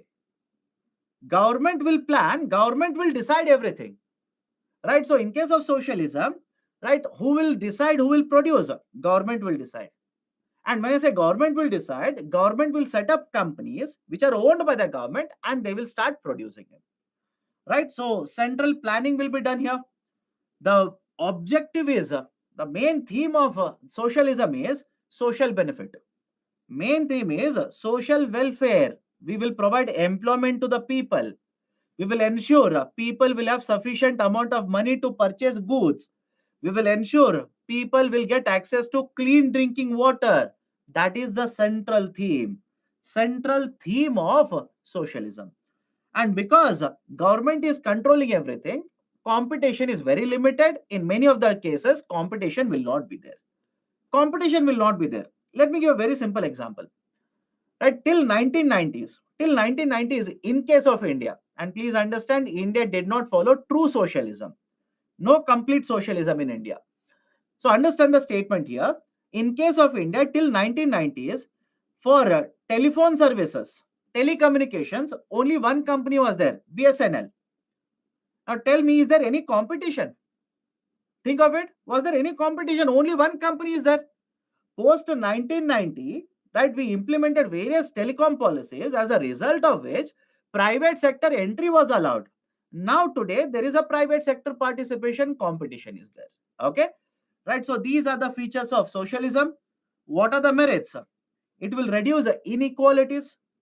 Any problem? Wealth inequality? No, right? Government will control.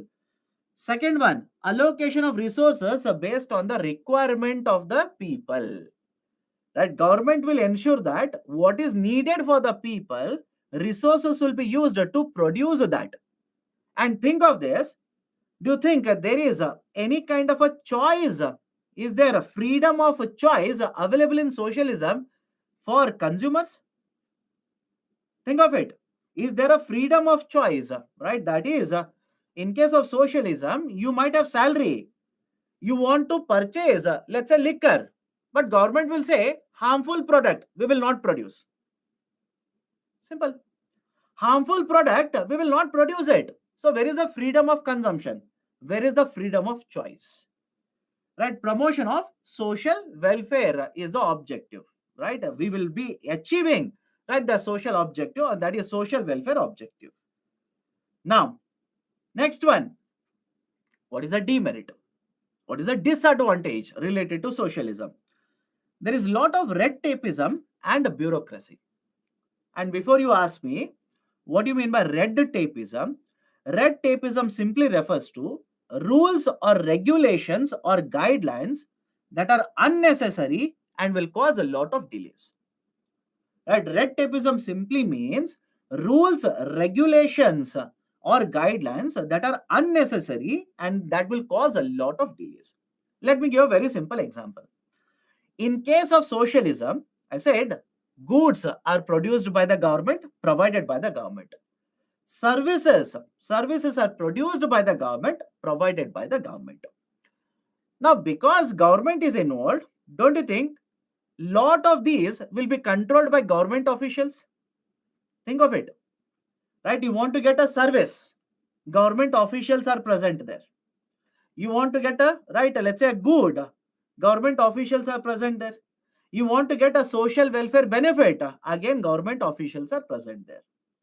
Now please understand, whenever you approach government officials, please tell me what is the general perception. Do you think government officials will do your work very quickly or they will delay the process? You tell me, by the way. Right? For example, you want to get a certificate. You want to get a certificate. Right? Is it easy to go to a government officer and get the certificate? Or else, can I give you one example? Don't write it, by the way. Can I give you one example? How many of you have got your own driving license? Let me check. Let me check and then let me ask you.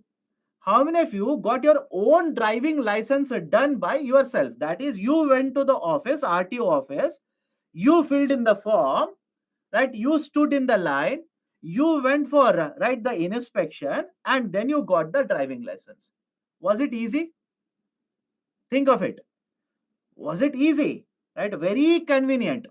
Very easy process. Right? Will be done within minutes. If there is anybody who says yes, please contact me. Let me know which RTO office you actually went to. You'll go to office, right? RTO office, 100 people are running around. You don't know what to do. Right? You want to ask where you will get the application form. Nobody will answer to you. Right? Finally, you will go stand in a window. Right? He is gone somewhere. They are closing the window. Right? They will give you a form. And you want to know how to fill the form. Nobody will help you out. Yes or no? Let me know. Is it not basically the rules or regulations which is causing unnecessary delay?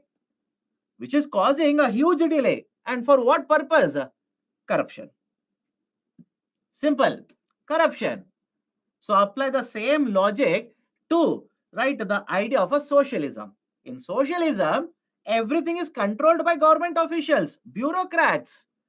Right? They will basically quote government rules and they will delay the process. And that will cause a lot of delay, lot of corruption will take place. Second, companies are working. There is no competition for them. Companies are there which are set up by the government only. Right? No competition for them. Do you think companies will be working efficiently then? Think of it. Right? Government will set up, let's say, one telecom company. No more competition. Nobody else is there in the market. Only BSNL. Right? There is absolutely no focus on efficiency. Right? They are not worried about utilization of the resources efficiently. No. Why? If competition is there, only then all of these factors will come into picture. If you don't trust me, I'll give you one example. Just talk to your parents after the class is over. Ask them, was it easier to get telephone connection back in 1990s when only one company was there, BSNL, right? Ask them, right, was it easier to get telephone connection? Now today you see how easy it is to get telephone connection, right? So absence of incentives for efficiency, productivity will suffer, no proper utilization of resources, etc. And there is a limited freedom of choice, right? Limited freedom, because government is deciding what they want to produce, and government will decide only these goods or services will be available in market, right? So that is basically, right, the limited freedom of choice. These are the demerits. These are the demerits. Then can we go forward? Incentives means, right, extra earning. Any benefit? Are you going to get any benefit when only you are present in the market? Okay, we'll take a break after this. Let me cover mixed economy. After this, we'll take break. And by the way, this is my sincere advice to you. Learn to sit for longer durations. I know you will start scolding me now. I know that. Learn to sit for longer duration. Why? Quickly, 30 seconds, I'll tell you. UPSC mains, every day you will have two papers. Morning 3 hours, afternoon 3 hours. So target should be that. Your target should be that. Right? Please be very careful. Mixed economy. Let's start mixed economy. Example is India. What is the feature of a mixed economy? Both the government as well as private sector. Both the government as well as private sector will be producing goods or services, will be supplying goods and services in the market. Is it okay? Is it okay? In mixed economy, both, right, both the government as well as private sector will be producing goods and supplying goods and services in the market. Take the example of India. Take the example of India. In case of telecom sector, can I say you will see both government of India as well as private sector? Let me know. Right? Apply the common sense, apply examples in real time, automatically you'll understand the model. In telecom sector, can you see both private sector and government sector? In education, can you see both government as well as private? Right? So basically argument is the government plus a private sector, both will be present in the economy. Right? Both will participate, both will produce, right, and supply the goods and services in the market. Right? I'll give you one more example. In case of civil aviation simply means aeroplanes, flying of aeroplanes. Civil aviation market, right? Don't you think now in the civil aviation market, service providers are all of them private sector companies? Let me know. In civil aviation, right, only private sector companies are present today. Until couple of years ago, you had a combination, private sector and government. But the entity owned by, right, the government of India, that is Air India, has been sold to private sector company now. Air India is owned by Tata company, which means even in case of civil aviation market, you will see only private sector being present. Can I give you exactly opposite to this? Nuclear energy. Tell me now. Nuclear energy, right? Who sets up companies to operate, to take care of nuclear energy in India? Only government of India. Only the government of India. Private sector is not allowed, right? Let's say mining of atomic energy related materials, utilization of atomic energy related materials, everything is done by government of India, right? So you can see, right, all these combinations. In one, only government is there. In another, both government and private sector is there. In the third, only private sector is present. But please do let me know, right? Let me put forward one more thought in your head. Can government of India change these combinations at any point of time? Think of it. Can government of India change these combinations at any point of time? Of course, yes. Which means ultimate control on the economy is with government. For example, tomorrow, government might simply say, even in nuclear energy, I will allow private sector. They can do that. It is the decision of the government of India. Or else tomorrow government might simply say, whatever civil aviation companies are there, private sector companies, we will nationalize them. There's a term called as nationalization. Please remember this. There is a term called as a nationalization. Nationalization simply means from the private sector, ownership will be transferred to the government. From the private sector, ownership will be transferred to the government. Has it happened in India for the past 60 plus years or 70 plus years? Yes, we have seen. Let me give you examples. Coal mining was nationalized in India. Coal mining was nationalized. And the best example, Air India. Air India company to begin with was owned by Tata company. It was nationalized by the government, which means private ownership to government ownership. Banking sector was nationalized in India, right? So there have been examples. And exactly opposite to nationalization is privatization. Exactly opposite to nationalization is the idea of privatization. What happens in privatization? In privatization, what government does is it will sell away the ownership. It will sell its ownership of companies to private sector.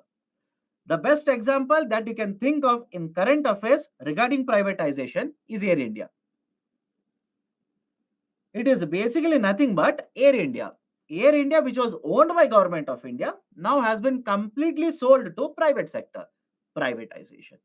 So understand the logic here, right? In mixed economy, government has the complete control. They can go for privatization and opposite of this, they can also go for nationalization, right? They can do anything.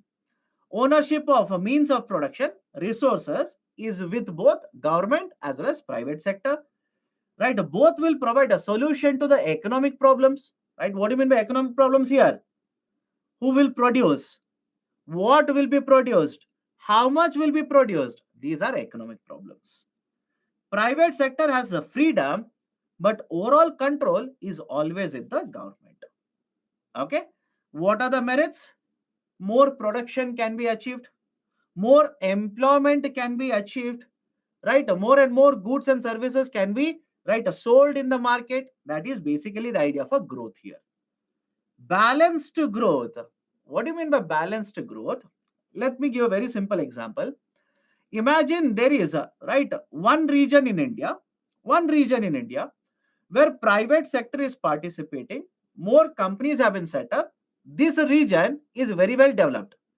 Employment generation is very high, right? The production of goods and services is also very high, etc.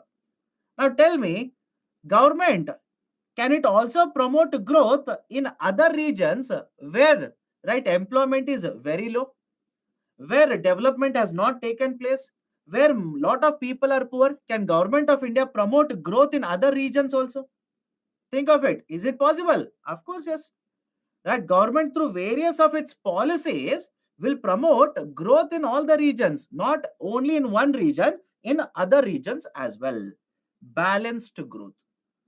Proper utilization of the resources, because private sector is present, we expect proper utilization of the resources. Government will protect the interest of all the sections of the society. For example, tell me now, again, don't make it political. In economics, keep it economical, right? Any government that you can think of in the last 20 to 30 years, don't you think they have taken certain policies, implemented certain policies in order to reduce poverty in India? Possible? Yes or no? I'm not even saying possible. Yes or no? Right? Can I say government of India in the last, right, let's say 1.5 decades or 2 decades, also has implemented policies to promote employment, has provided a clean drinking water facility, has promoted education sector, has promoted, right, the employment in rural India. So that is the meaning. Government will protect the interest of all the sections of the society. They're not worried about only rich people, not only middle class. They're worried about all of them. Okay. But having said so, what are the demerits? What are the concerns related to this model of economy? First one, inefficiency of the public sector. Public sector means entities which are owned by the government. companies which are owned by the government. Now, don't you think, take the example of India itself. Take the example of India, right? Have you not seen many public sector entities that is owned by government of India, right, which are functioning inefficiently? Can I give you examples? Air India. Tell me, right? Anywhere have you read until, let's say, until last year when it was sold to private sector company? Anywhere have you read that in the last 10 years, Air India has earned profits? Let me know. Anywhere have you read saying, a statement says in the last 1 decade, Air India has earned very high profits? Absolutely no. Air India has kept on incurring losses. 1 year after the other, they have kept on earning losses. Second example, BSNL. BSNL, right? Bharat Sanchar Nigam Limited. Please tell me, is BSNL earning profits? Is BSNL on the verge of right being closed down? If you have read the newspapers, you will know this point. Government is infusing money. Government is right giving money to the BSNL to ensure they are working now. Right, they are incurring losses. So whenever you talk about right the mixed economy model, the entities owned by the government, that is public sector, right? Sometimes we see that these are working inefficiently, right? Working inefficiently. There is also fear of nationalization. Private sector is generally concerned, what if government of India, right, will go for nationalization? There's a possibility. What if they go for nationalization? They will take away ownership from us. There is a fear. Third one is income inequality and wealth inequality will be observed in mixed economy. We'll see both income inequality as well as wealth inequality. Can I simply say, look at Indian economy? Let me know. Look at Indian economy. Is there income inequality in India? Think of it and tell me, is there income inequality? Anybody who says, sir, absolutely no. I don't see any income inequality. And second, is there wealth inequality also in India? Of course, yes. There is a huge amount of wealth inequality. There is a huge amount of income inequality. Many of you will ask me, sir, why? Why does it happen? My dear, please remember this. Wherever you see private sector is present, simple. Any model of economy, you see private sector present, by default, there will be wealth inequality. Take it granted. Take it as granted. If private sector is present, you will see wealth inequality as well as income inequality. Done? Right? So these are the three types of models of economy. Right? We'll take a break now. We'll continue the discussion after the break. But before that, if you have any kind of questions, please do let me know. Please do let me know. Okay? Any questions that you people have? Can government go for nationalization forcibly? Yes, they can do that. Because please understand, government has the overall control. Overall control. And please understand, in the past, examples are there. Bank nationalization.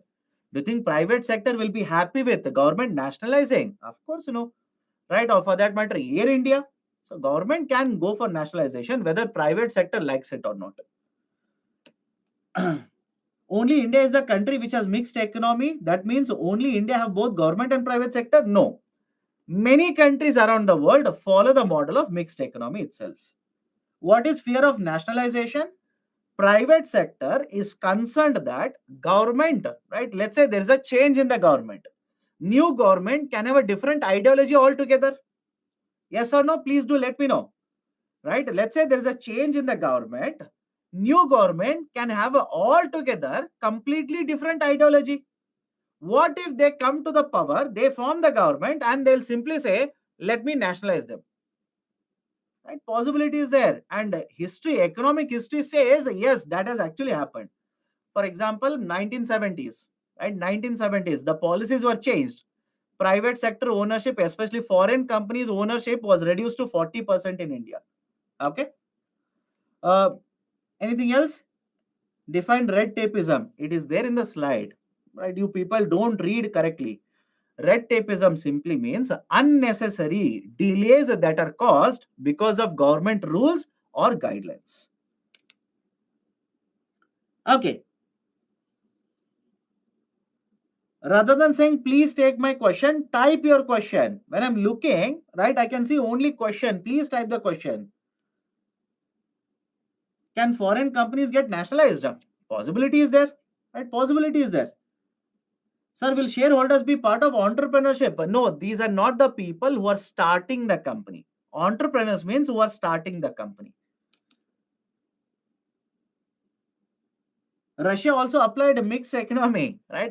On the face of it, yes, they say, right, we will allow private sector also to participate. But you know what happens in Russia.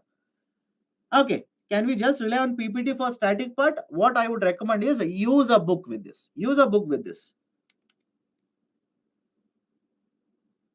Assets example of property, but no return. What do you mean by asset is an example of property, but no return? I don't understand.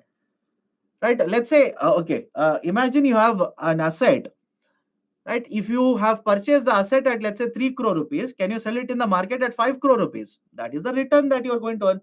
Okay. Okay. So let's take a break now. Let's take a break. Take a 10-minute break. We'll restart the discussion at 8:10. We'll restart the discussion at 8:10.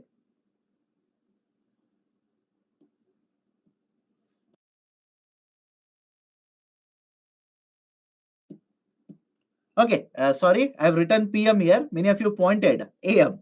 8:10 AM.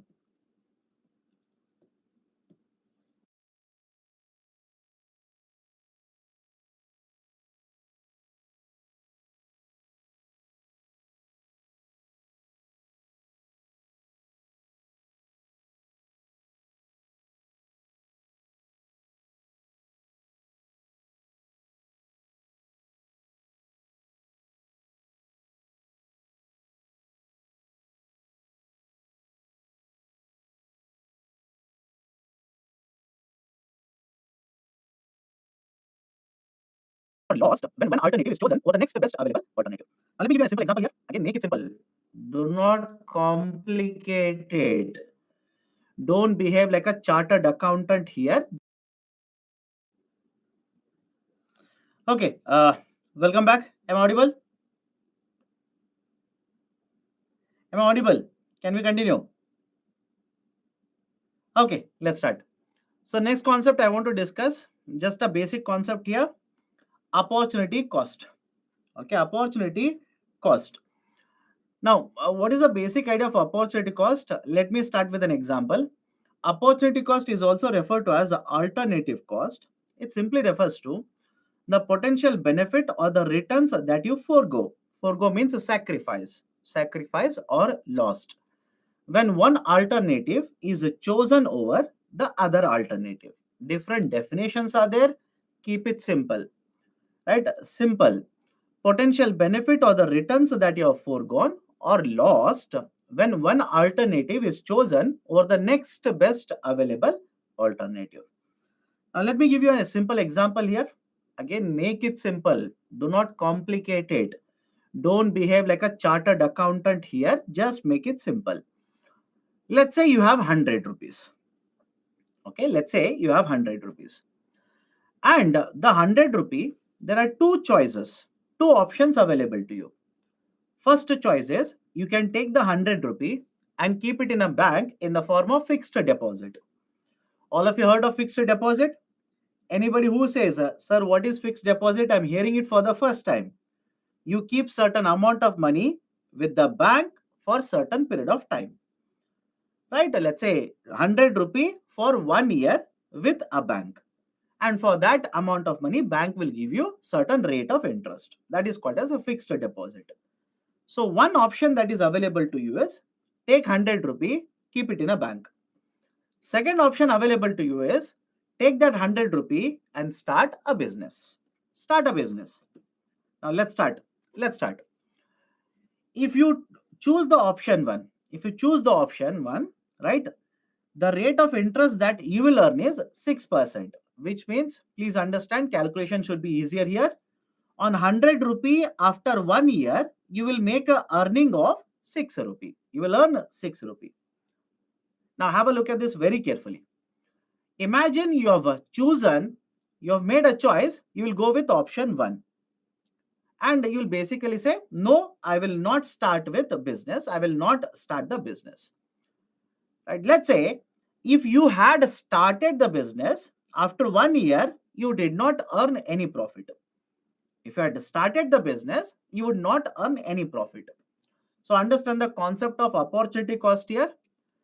If you choose option 1 and ignore option 2, sacrifice option 2, can I say because of your choice, you have made an earning of 6 rupees? Let me know.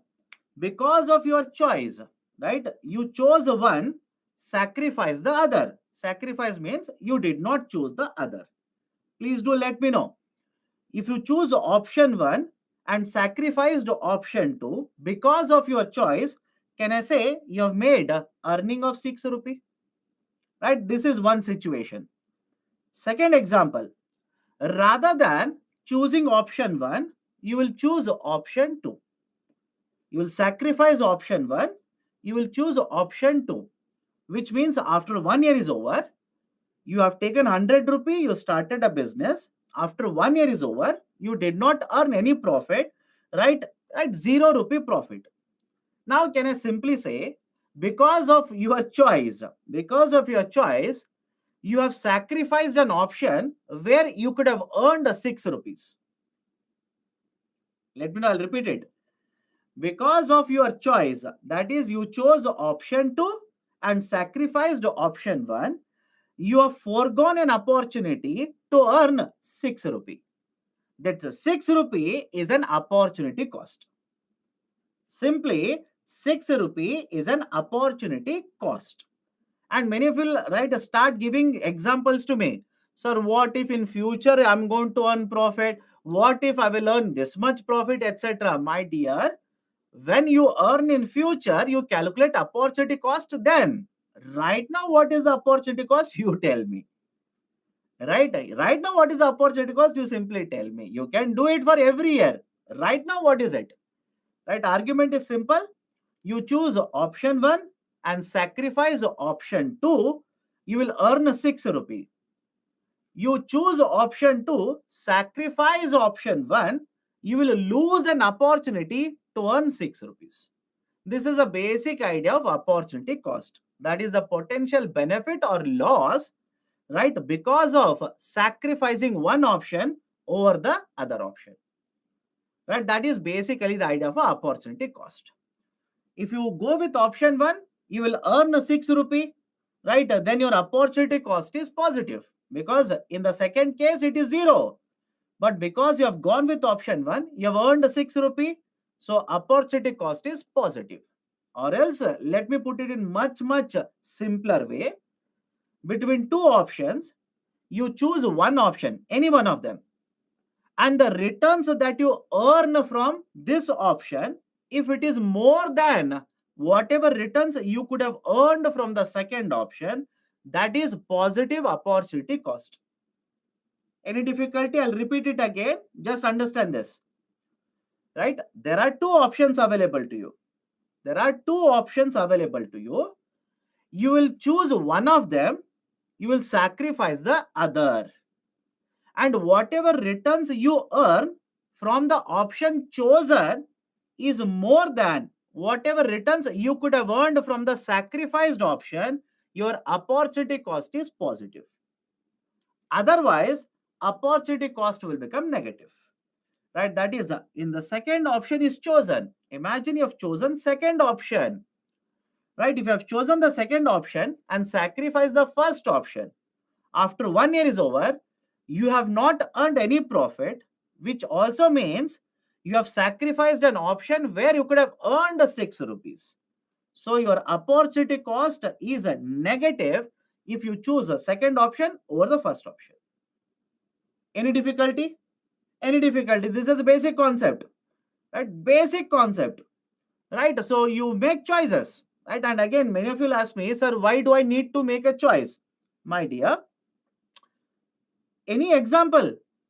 What do you think I'm doing here?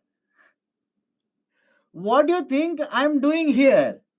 This is interesting. Sir, give example. My dear, what I've written is an example on the board. right? Right, listen to the lecture carefully. So it's a very simple idea. You have limited resources. Okay, you have limited resources, right? Because many of you are asking, sir, why should I have to choose? I will not choose. You will be forced to choose because there are limited resources available to you. And because the resources are limited, imagine you're a manufacturer, you want to use a steel to manufacture a bottle or manufacture, let's say, something else. You'll have to make choices there. Can you choose both of them? Right? It's not possible because the resources are limited. So you will have to make a choice. Right? Now, when you make a choice, you will have to basically calculate opportunity cost. Where the opportunity cost is positive, generally people choose that kind of an option. Is the logic okay? Where it is applied in real life, companies actually use it every time. Right? Let me give a very simple example, but again, that is not needed for UPSC. Imagine you own a company. You are the owner of the company. Now, don't you think if you want to hire an employee, think of it. Will you use opportunity concept here? Think of it. You want to hire an employee. Now, there are two options available to you. One, hire a full-time employee. Hire a full-time employee. Second option is hire a contractual worker. Contractual simply means a freelancer. Have you heard of this particular term now? Freelancer, very, very famous. Freelancers. That is only for that work they will come, finish the work, give it to you and go. Take the money and go. So now don't you think you will make calculations? If I hire a full-time employee, I will have to pay 50,000 rupees per month. Whereas if I hire a freelancer, only for 2 days, I will ask the person to work and I'll pay only 20,000 rupees. So my opportunity cost is I will make a savings of 30,000 rupees if I hire a contractual employee. I hope you understand, right? Generally in real life, lot of times we will actually do the calculation without realizing we are actually doing the calculation of opportunity cost. Can we go forward now? Anybody has an issue? Right? Wants are unlimited, but because the resources are very scarce, scarce means limited, right? The people will be forced to make choices. You'll have to forego one option, sacrifice one alternative, choose the other alternative. And that is basically the concept of opportunity cost. Any problem here? When you choose a second option, sometimes we gain more than 6 rupees. Of course, yes, that is also a possibility. Right? Some of you say, sir, imagine I will go with option 2. I'll prove it. Doesn't matter. Okay. Imagine I will go with option 2. Rather than option 1, I will go with option 2. What if after 1 year, I've made a profit of 10 rupee? You tell me now. What if after 1 year, I've made a profit of 10 rupee? Now, can I say, because of your choice, you have a positive opportunity cost? Think of it. Because of the choice that you have made, you have earned a positive opportunity cost. That's a basic idea. Right? Whatever choices you have made, make a comparison. You will understand whether your choice, right, the option that you have chosen, has it provided opportunity cost which is positive or negative. You will be able to find out. Okay, that is a basic idea. Okay, shall we go forward now? I have a book of 200 rupee, want to buy book, but I choose to spend on shoes rather than book. What is opportunity cost? You tell me what is the benefit. What is the benefit? You tell me. Right? On what basis are you making a comparison? You tell me, then I'll tell you whether there is a positive opportunity cost or negative opportunity cost. Right? In fact, please understand, you can have positive OC, you can also have negative OC, you can also have zero opportunity cost. Remember this. You can also have zero opportunity cost. Right? And let me give a very simple example. Zero opportunity cost is generally observed in free goods. Remember this. Zero opportunity cost is observed in free goods. And when I say free goods here, which are available in nature for you, which are available in nature for you. For example, air. Can I say air is a free good here? Correct me if I'm wrong. Air is a free good. Do you pay money? Do you pay money to purchase air from the market? What about sunlight? Anybody is taking money from you for you to get sunlight? Please do let me know. So whenever, right, whenever there are free goods in the free goods which are available in nature, these will carry zero opportunity cost. Okay. Now let me go to the next concept, law of demand. Now we will discuss two very important laws. Understand both of them. One is law of a demand and the other one is law of supply. One is law of a demand and the other one is law of supply. And before I start the discussion, law of a demand always will focus on the demand side in the market. What do you mean by demand side in the market? You will go to the market, I will go to the market, we will purchase tomatoes. Although we'll keep on crying over it, but don't worry, we'll purchase tomatoes. Can I say this is a demand side in the market? We'll go to the market and purchase, let's say onion. We'll go to the market, purchase car. Can I say we are part of the demand side in the market? On the other side, please understand, law of supply will focus and discuss from the seller's perspective, seller's viewpoint, right? The manufacturer's viewpoint. So, law of supply will focus on manufacturing and supply. Law of demand will focus on purchasing of goods and services. Let me start. Whenever you want to discuss law of demand, please understand, whatever is the demand for goods and services in the market, can I say the demand for the goods and services is based on various factors, is dependent on various factors in the market. For example, imagine you want to purchase, let's say a mobile phone. Let's start. Imagine you want to purchase a mobile phone. What are the factors? What are the factors that will influence the demand in the market for the mobile phone? Can I say point number one will be price of commodity? What is the price of the mobile phone? Please tell me, will it have an impact on the demand of the mobile phones or not? Anybody disagrees with me? Anybody who says, sir, price does not matter, right? Demand will be there, etc. Right? I hope you understand. You want to purchase anything in the market, will you not be affected by the price of the product? Of course, yes. Right? That is the first one. And I've written the term commodity here. Commodity simply means anything that has been produced and will be sold in the market. Right? Price of the product. Second one is price of related good. Second one is the price of related good. Now, what do you mean by price of related good here? Let me shift to a new slide. Again, I'll come back to this. Don't worry. Don't say, sir, you're skipping the slide. I'll come back to this slide. Don't worry. Now, have a look at this. There is one classification. There is one classification. Substitute goods and complementary goods. Substitute goods and complementary goods. What do you mean by substitute goods and complementary goods? These are examples of related goods. Both are examples of related goods. But what do you mean by related goods? Related goods are those goods where the price of one good, will have an impact on demand for another good. I repeat, how do you define who are related goods? What are related goods? These are the types of goods wherein price of one good will have an impact on demand for another good. Let me prove it to you. Let me simply prove it to you. Take the example of ink and printer. Take the example of ink and printer.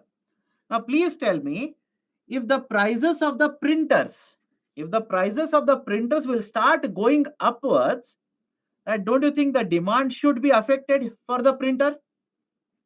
Let me know. Simple question to all of you. Participate, then it becomes easier. If the prices of the printers will start increasing, do you think, more people will purchase printers? No. The purchasing for the printers automatically should go down. And if, the people will purchase a lesser number of printers, what do you think will happen to the demand for the ink? What do you think will happen to the demand for the ink? demand for the ink will automatically go down. Now, please tell me, right, is it not the same as the definition that I've provided earlier? That is, a price of one good will have an impact on demand for another good. These are called as related goods. Let me give you one more example. Tea and coffee. And please remember these examples. Questions have been asked on this. Please remember. Tea and coffee. Now, for majority of us, not all of us. I know there are some people who will not agree because they want only tea, because they want only coffee. I'm not talking about them. Most of the people in India. Now, is it okay for most of us, right? Either tea is okay or coffee is okay. Let me know. For most of the people, including me, by the way, either tea is okay or coffee is okay. Either one of them is okay, right? None of us will combine both of them and drink. Is there anyone in the class who says, no, sir, I'll take tea, I'll take coffee, and I'll mix, right? Just like coffee, right? Madras coffee, they'll keep on mixing like this, no? Right? So I'll mix both of them and I'll consume. Is there anyone? Please don't do that. Right? So understand the logic behind this. Either you will drink tea, some of you might be doing this, or you will drink coffee. You will never combine both of them. So understand the logic behind it. Let's say price of tea will go up. Understand this. Let's say price of the tea will go up. Right now, imagine both of them were available in the market at 10 rupees. Both of them were available in the market at 10 rupees. Price of the tea goes up to 12 rupees per cup now. Please tell me, as a result of this, don't you think demand for the coffee will start increasing? Think of it. Right? Don't you think because of this, demand for the coffee will start increasing? These are called as substitutes. Right? What do you mean by substitutes? Instead of tea, I will replace tea with coffee. Simple. Substitute. Right? Replace tea with coffee. And what if the coffee prices will increase to 15 rupees? Now I will replace, right, coffee with tea. These are called as substitutes. And please understand, is it not again related good? Is it not an example of a related good? Price of tea goes up, demand for coffee also goes up, related goods. But please understand the difference between substitute and related goods. Both are not one and the same. Right? Understand the difference. In case of substitute goods, we will replace consumption of one good with another good. Whereas in case of complementary goods, these goods are always consumed by combining them. Is the logic okay? The complementary goods are consumed in combination. For example, printer and ink. Don't you think if you purchase a printer, you will require ink? Simple logic, by the way. If you purchase printer, you will require ink. If you purchase car, you will require petrol. If you purchase car, right, you will require diesel. So the complementary goods are consumed in combination. Whereas substitute goods are consumed individually. You will not consume in combination. That is wrong. In fact, when I told you, right, tea and coffee is right consumed in combination, I'm pretty sure some of you would have imagined and said, a very bad combination. Right? Don't combine both tea and coffee. Right? So tea will be consumed individually or coffee will be consumed individually. These are called as substitute goods. Any problem with this? Can I go forward now? Any problem with this? Any problem? Please do let me know. Otherwise, I'll simply go forward. Okay. Now, come back to this law of demand. We were discussing law of demand. Come back to this. So, first factor which will have influence on the demand for the goods is price of the commodity. Second factor is a price of the related goods. Now, it should be clear to you. Right? If you're talking about demand for tea, don't you think what is the price of its substitute will affect the demand for tea? If you're talking about a demand for printer, right? Or let's say printer ink. Don't you think what is the price of the printer will have an impact on the demand for printer's ink? That is the price of the related goods. So price of the related goods will also have an impact on demand for product. Third one, income of the consumer. Very important. Right? What is my income? Don't you think that will have an impact on what good I will purchase, what services I will purchase in the market? Of course, yes. And finally, the taste and preference. The taste and preference of a consumer. For example, think of it. You are very much interested in using a mobile phone with the latest technology. And there are people, by the way, you might disagree with me. There are people who will prefer it, right? You are a tech savvy person. You want to use a mobile phone with a 5G connection. Will you go to the market and purchase a Nokia 1100? Think of it. You are a person who is very tech savvy. You want to use a very good latest technology when you want to use a mobile. Will you go to the market and purchase Nokia 1100? And those who are wondering what is Nokia 1100, very iconic mobile phone in India, you check the photo later in Google. Which means your taste is different, your preference is different. I hope you understand. Your taste is different, your preference is different. So basically, understand this, your taste and preference will also determine what kind of product you will purchase in the market. All of you will agree? So these are the factors. Anybody has a difficulty in any of the factors? Please do let me know. Right? Anybody has difficulty in any of the factors? I'm saying these are the kind of factors which will determine what kind of a good or a service you will purchase in the market. Right? Last option, my dear. What is your taste and preference will determine what product you will purchase. Let me give you one example. Don't write it, but if you're a vegetarian, will you go to a restaurant and order a chicken biryani? Let me know. Right? Very polarizing argument, but don't worry. Right? At least now it should be very clear to you. If you are a vegetarian, will you go to the hotel or a restaurant, or will you go to KFC and order a chicken burger? Of course, no. Which means your taste and preference will determine what kind of product you will purchase. If you are a vegan, extreme case now. If you are a vegan, will you purchase any milk product in the market? And some of you might be searching what is vegan now. Vegan means naturally available products. Naturally available. Right? No processing, no milk, nothing. Right? So argument is simple. Your taste and preference will determine what kind of product you will purchase in the market. Okay? Done? In fact, please understand, out of all these factors, let me know if you want, right, me to correct it. Let me know it. Is it okay if I say out of all of these products, the first one is the most important? Let me know.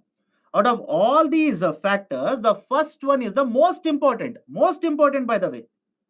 Right? Because many of you, right, when you go to the market, you want to purchase, right? When you want to purchase any product, most of the times you'll be worried about price of the commodity itself. Price of the commodity. That is the most important factor. Now, what is the use of all of this? Let me explain. Let me explain. There is a concept called as law of demand. Law of demand states that if all the other factors remain unchanged, if all the other factors remain unchanged, all the other factors means your income does not change, your taste and preference does not change, all the factors remain same. If all the factors remain unchanged, then higher the price of the good, lower will be the demand, and vice versa. I'll repeat it.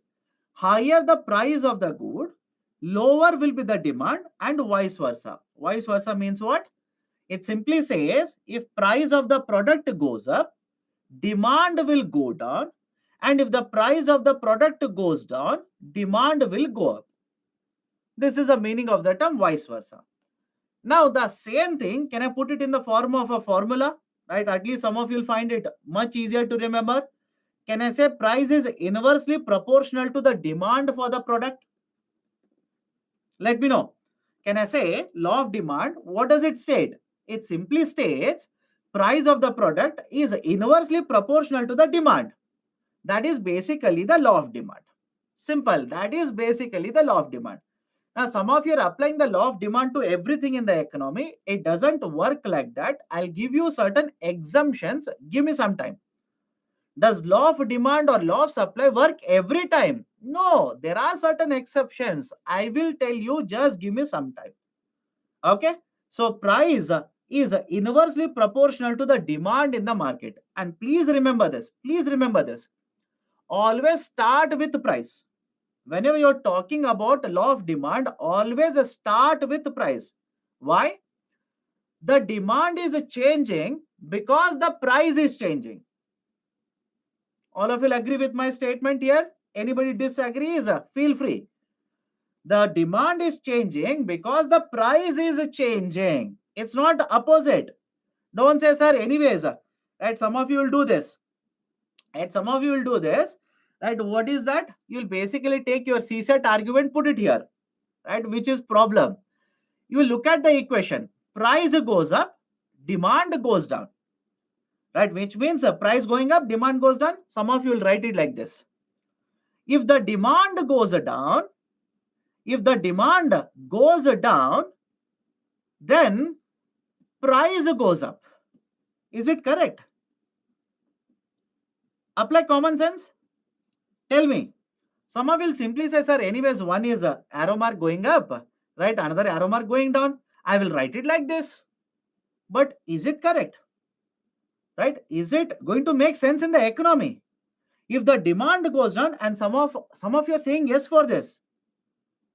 Some of you are saying yes, this statement is correct. No, my dear, statement is wrong. If the demand goes down, will the price for the commodity go up? Imagine you're a seller.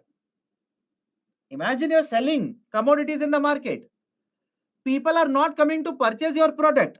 You are selling at 100 rupee. You will increase it to 150 rupees. Tell me now. Will you increase it to 150? Does it make sense to you? No. You should decrease it to, let's say, 70 rupees. Decrease it to 70 rupees. So again, please understand the logic here. Right? That's the reason there are technical terms used in economics. Some of you will come across this and suddenly get confused. Suddenly you will start shivering looking at those terms. Don't worry. Look at this. Can I say now? After this, can I say now? Price is an independent factor. Demand is a dependent factor. Think of this and tell me now. Can I say price is an independent factor? Demand is a dependent factor. That is, a demand is changing because price is changing. Right? So price independent, demand dependent. That's the reason I'm saying don't make these kind of mistakes. These are very silly mistakes. Right? Because you simply learned it, you simply by-hearted it, you will write it like this in the exam. Right? So argument is simple. Price is going to change, and a result of this, right, demand is going to change. Again, some of you will keep on arguing with me whatever I say. Price is also dependable. My dear, I'm comparing between price and demand. Tell me now. I'm talking about price and demand. Don't insert anything else here. Simply compare between price and demand. I'm saying demand is changing because price is changing. That is the reason I said price is an independent factor, demand is a dependent factor. Right? Do not complicate economics. Keep it always simple. Okay, so this is law of demand. Anybody has a problem with this? Are there exceptions to this? There are exceptions. I will give you those exceptions. Have patience. You should be having patience. There's a statement, no? There's a saying. Good things will always come to those who wait. And again, although this is economics, don't worry. I will give you exceptions. Please wait for some time. How do I represent law of demand? Right? How do I represent law of demand? This is the representation, graphical representation of law of demand. Now, before I explain the graphical representation, do not by heart this table. Absolutely useless. Do not by heart this. Sir, then why have you written it?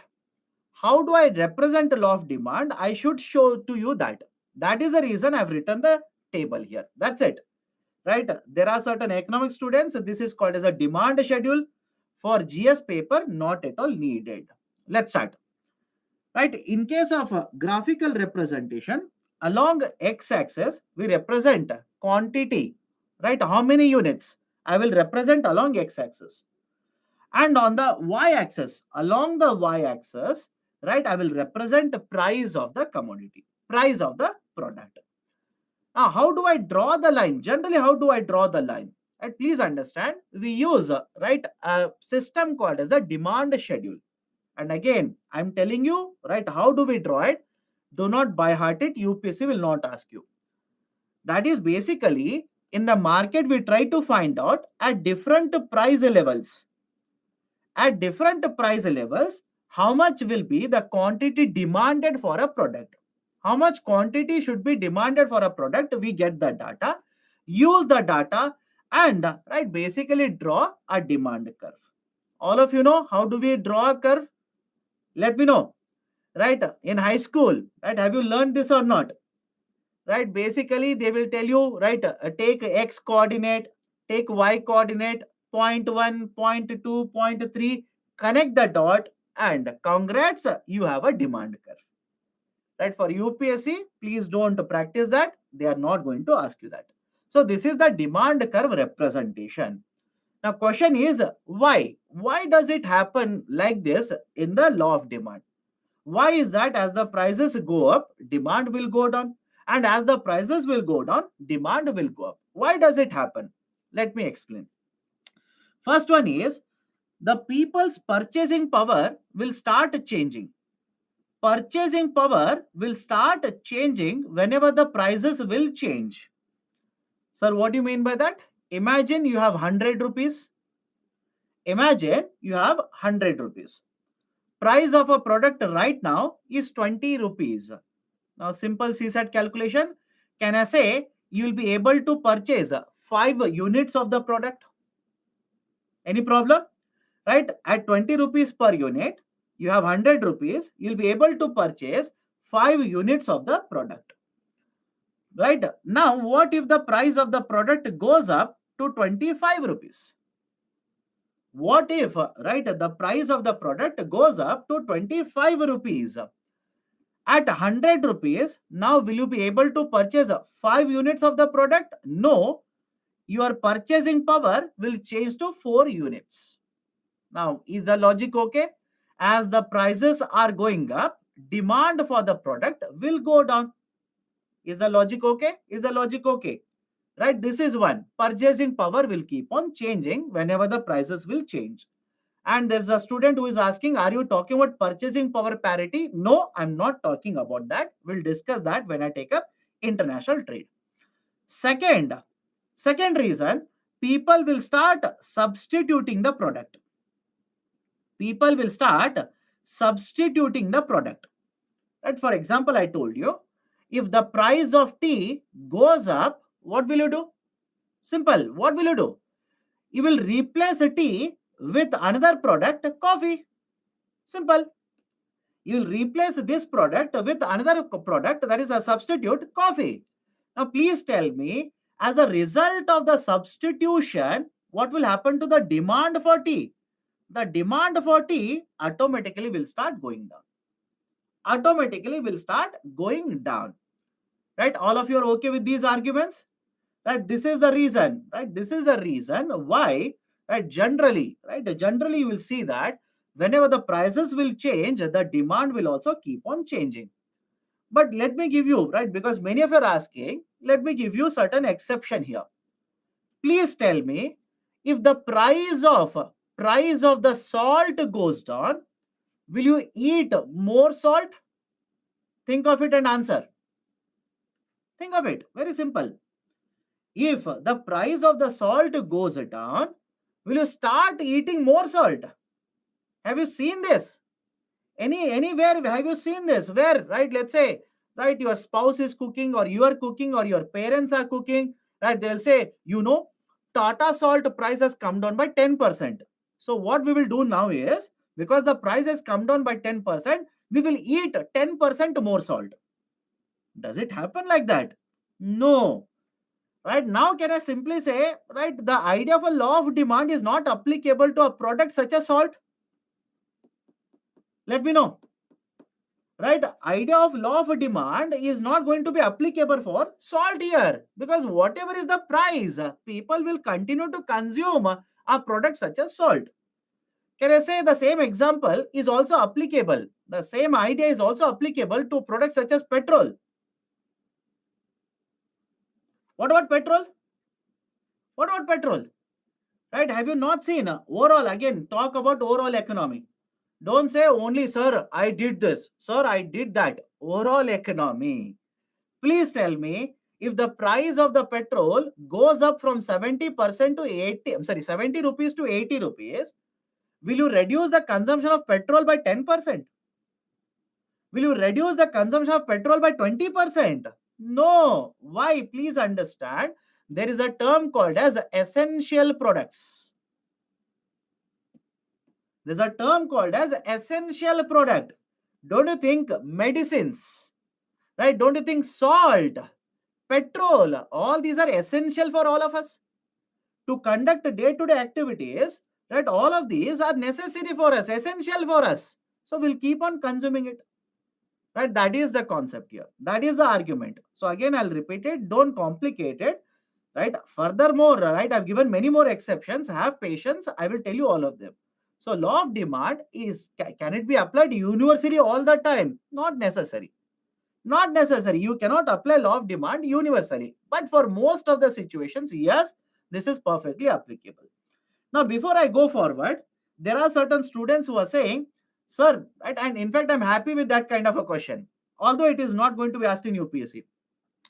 Sir, you said price is an independent factor, right, and the demand is a dependent factor, but I am a statistic student, right? I am from a statistic background. And in statistics, what they have taught me is, right, simple. Whatever is an independent factor, write it along x-axis. Whatever is a dependent factor, write it along y-axis. This is what has been taught to me. But it is not the same case in case of the graphical representation of law of demand. You are absolutely correct. It is not so. Why?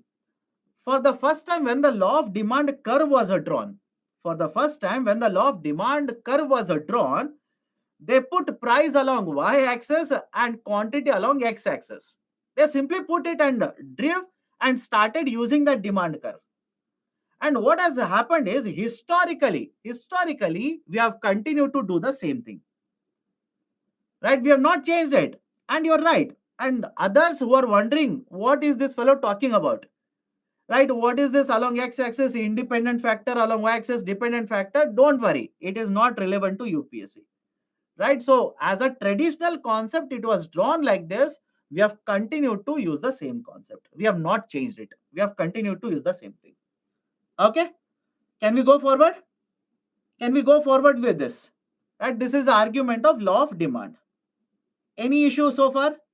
When petrol prices higher, people generally avoid using their vehicles. Right? Please understand. Again, I'll repeat it.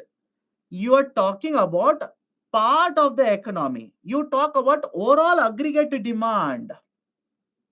I repeat, you talk about overall aggregate demand. Okay, overall aggregate demand.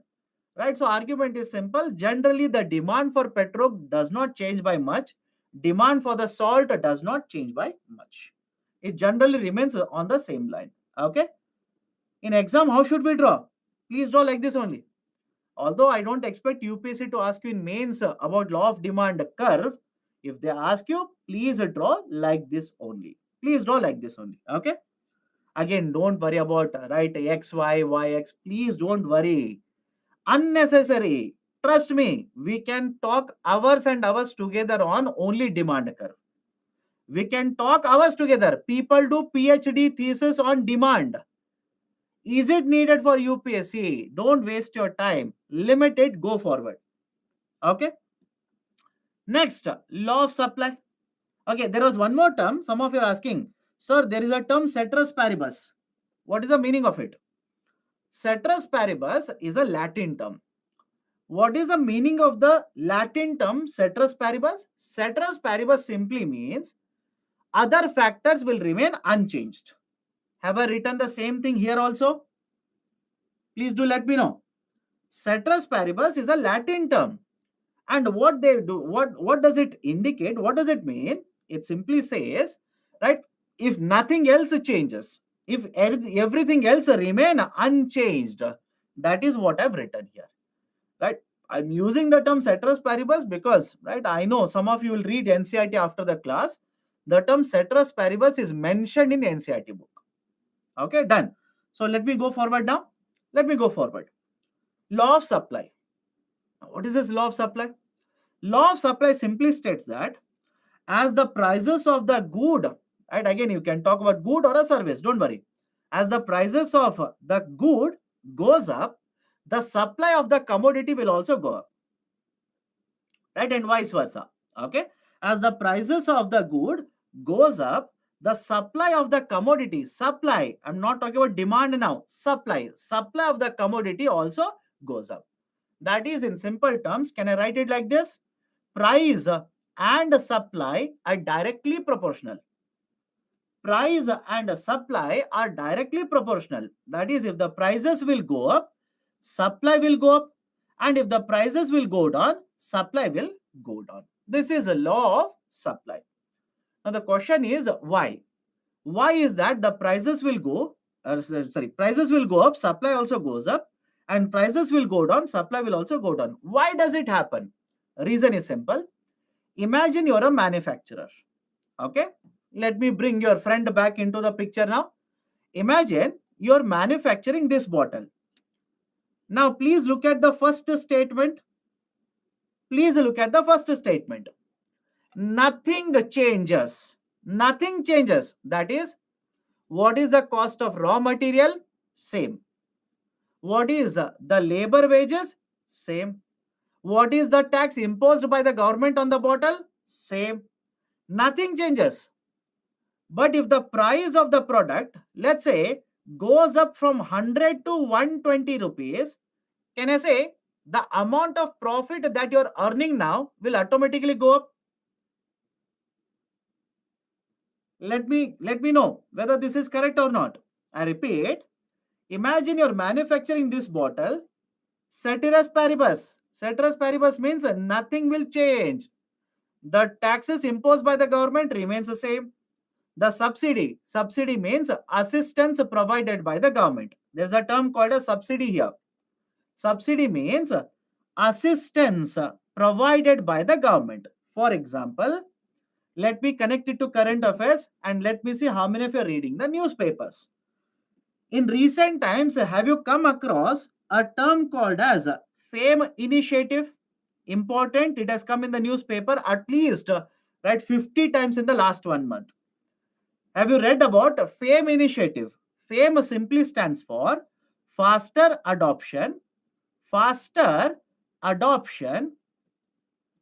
and manufacturing of electric vehicles. Manufacturing of electric vehicles, EVs. Right? A FAME 2 initiative is being implemented by the government. In fact, today's newspaper, Business Line. In Business Line, there is an article on FAME 2 itself.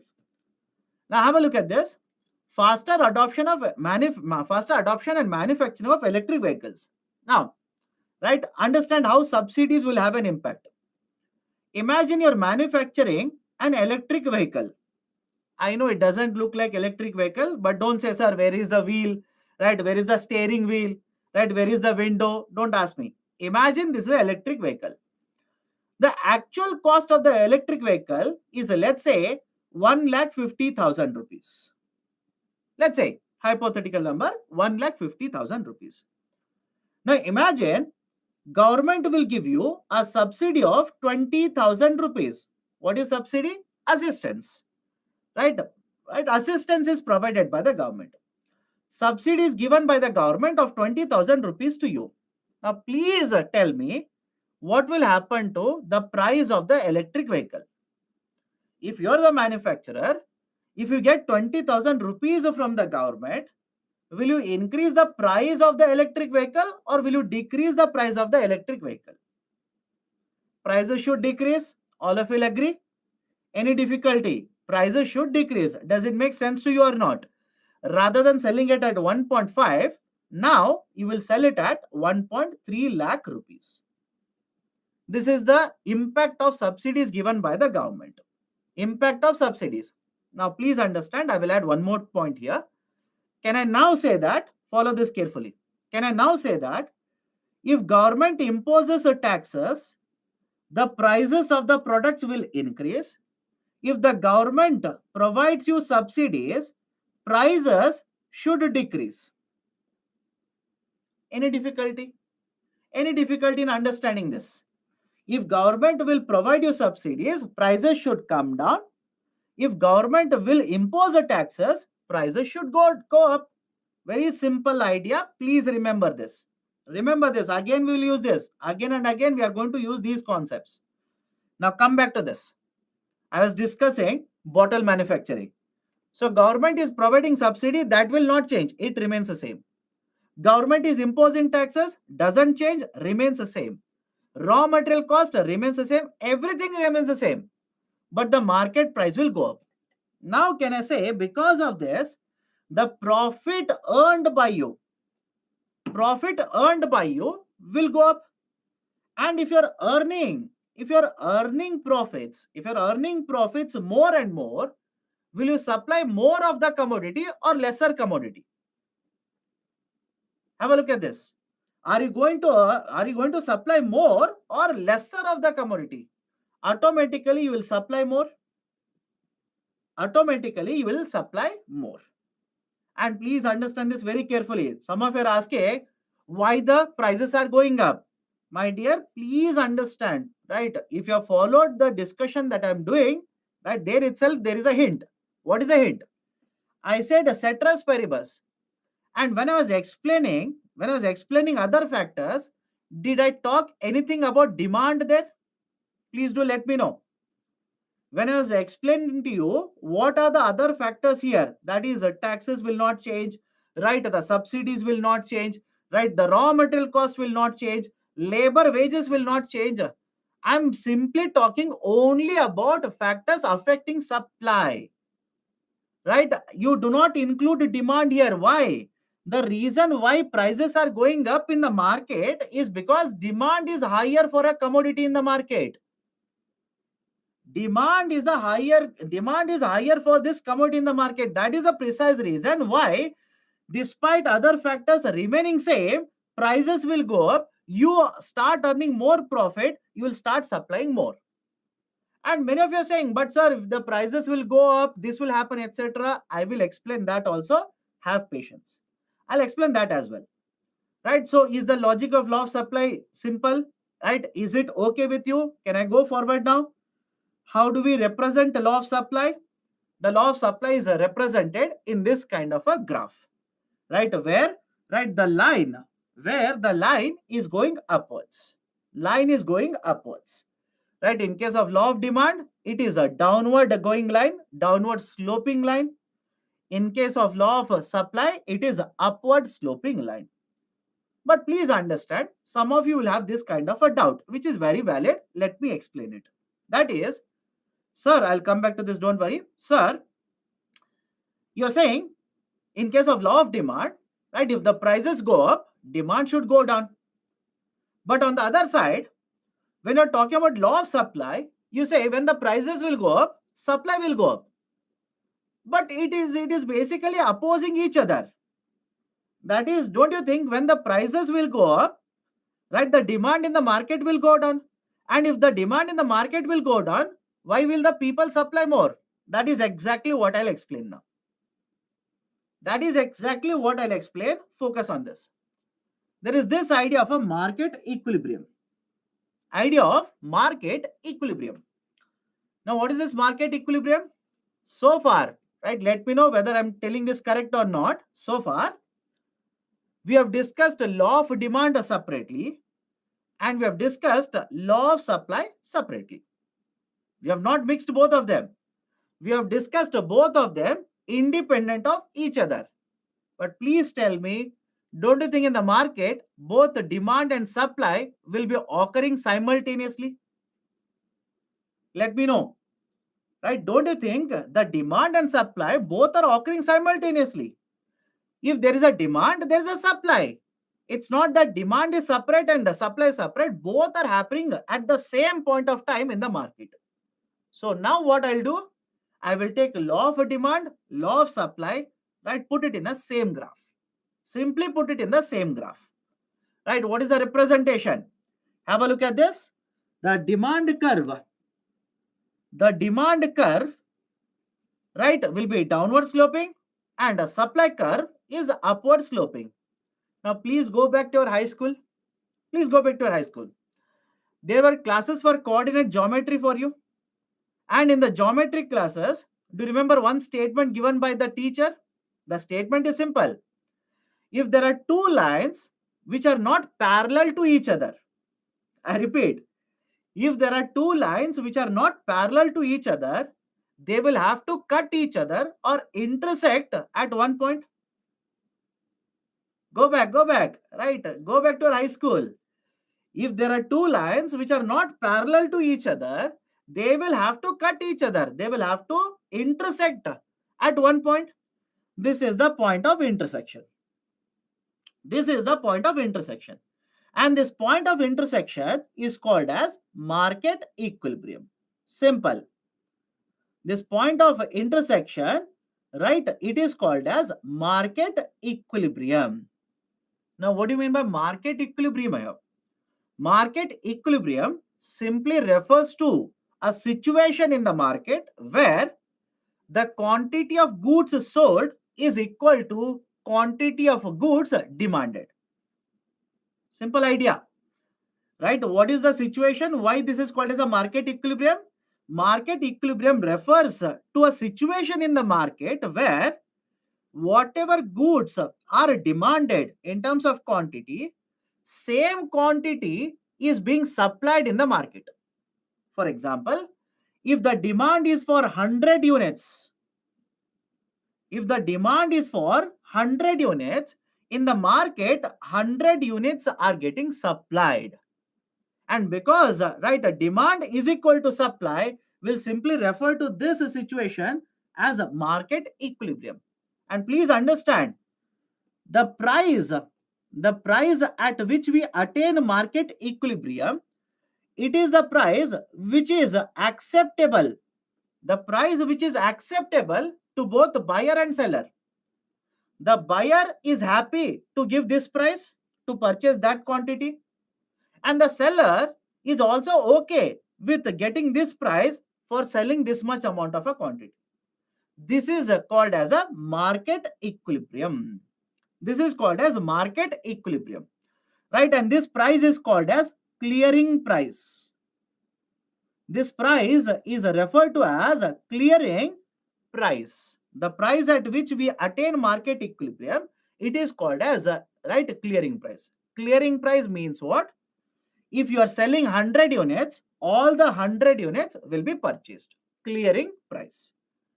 But what happens in the market? What happens in the market is there are various factors that are very much dynamic in nature. Factors which are very much dynamic in nature. That is, when we discussed law of demand and supply, and please go back and remember this. When we discussed law of demand and supply, we simply assumed, right? We simply assumed all the factors are remaining unchanged. In law of demand, nothing will change. In law of supply, nothing will change. Only prices will change. But don't you think in reality there are so many factors that will keep on changing in the market? As a result of this, what generally happens is, please understand, there can be two positions. Apart from market equilibrium, there can be two more positions in the market. One is called as a surplus situation in the market, and second one is called as a shortage situation in the market. That is, what is the idea of a surplus? What is the idea of a shortage? Surplus situation in the market will arrive when the demand will go up. Understand now. Many of you are asking, sir, right, demand is going up, right, prices are going down, right? Doesn't make any sense. It should make sense now. Imagine the demand goes up, and when the demand goes up, prices will also go up. All of you agree? When the demand goes up, prices will go up, right? And when people will start realizing that the prices are increasing now, prices simply increasing now, what will happen to the demand? What will happen to the demand? When people will realize, okay, prices have increased, right? Automatically the demand will start going down. But on the other hand, when the prices have gone up, if you are a supplier, in order to earn more profit, you will supply more. So as a result of this, what will happen? Understand this carefully. Imagine this is the quantity. This was the original quantity at equilibrium point. Whatever the number, don't worry. Right? Whatever could be the number. This was the demand. Now, when the prices will go up, what should happen to the demand? Demand automatically will start going down. Right? I'll write it as Q1. Right? Earlier, this was a clearing price. Now, the prices, imagine, have gone up to P1. Now, as the prices have gone up, what should happen to the demand? Demand should go down, Q1. And as the prices have gone up, what should happen to supply? Supply should increase to Q2. Now, please have a look at it. At price P1, which is higher than clearing price. Price P1, which is higher than clearing price, right? The demand in the market, can I say, it is lower than what is being supplied in the market? Think of it. Please look at the picture and tell me. When the price will go up from P to P1, what will happen to the demand? Demand will go down to Q1. Supply will go up to Q2. Right? This is called as a surplus situation. That is, in simple terms, demand is lesser, supply is more than demand.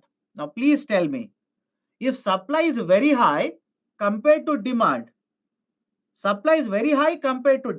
what should happen to market prices? Right? Look at it and please do let me know. If supply is higher compared to the demand, what should happen to market prices? Market prices will start falling down. Any problem here? Market prices should start falling down. This is actually what happens in reality. In market, this is exactly what happens. On the other side, right, let's say prices will go down. On the other side, let's say prices will go down. From P, let's say prices will fall to P2. Now, when the prices will go down, please tell me what should happen to the demand for the commodity. Demand for the commodity will start increasing. But on the other side, what will happen to supply? Supply will start coming down. So now have a look at it. At price P2, supply is this much. That is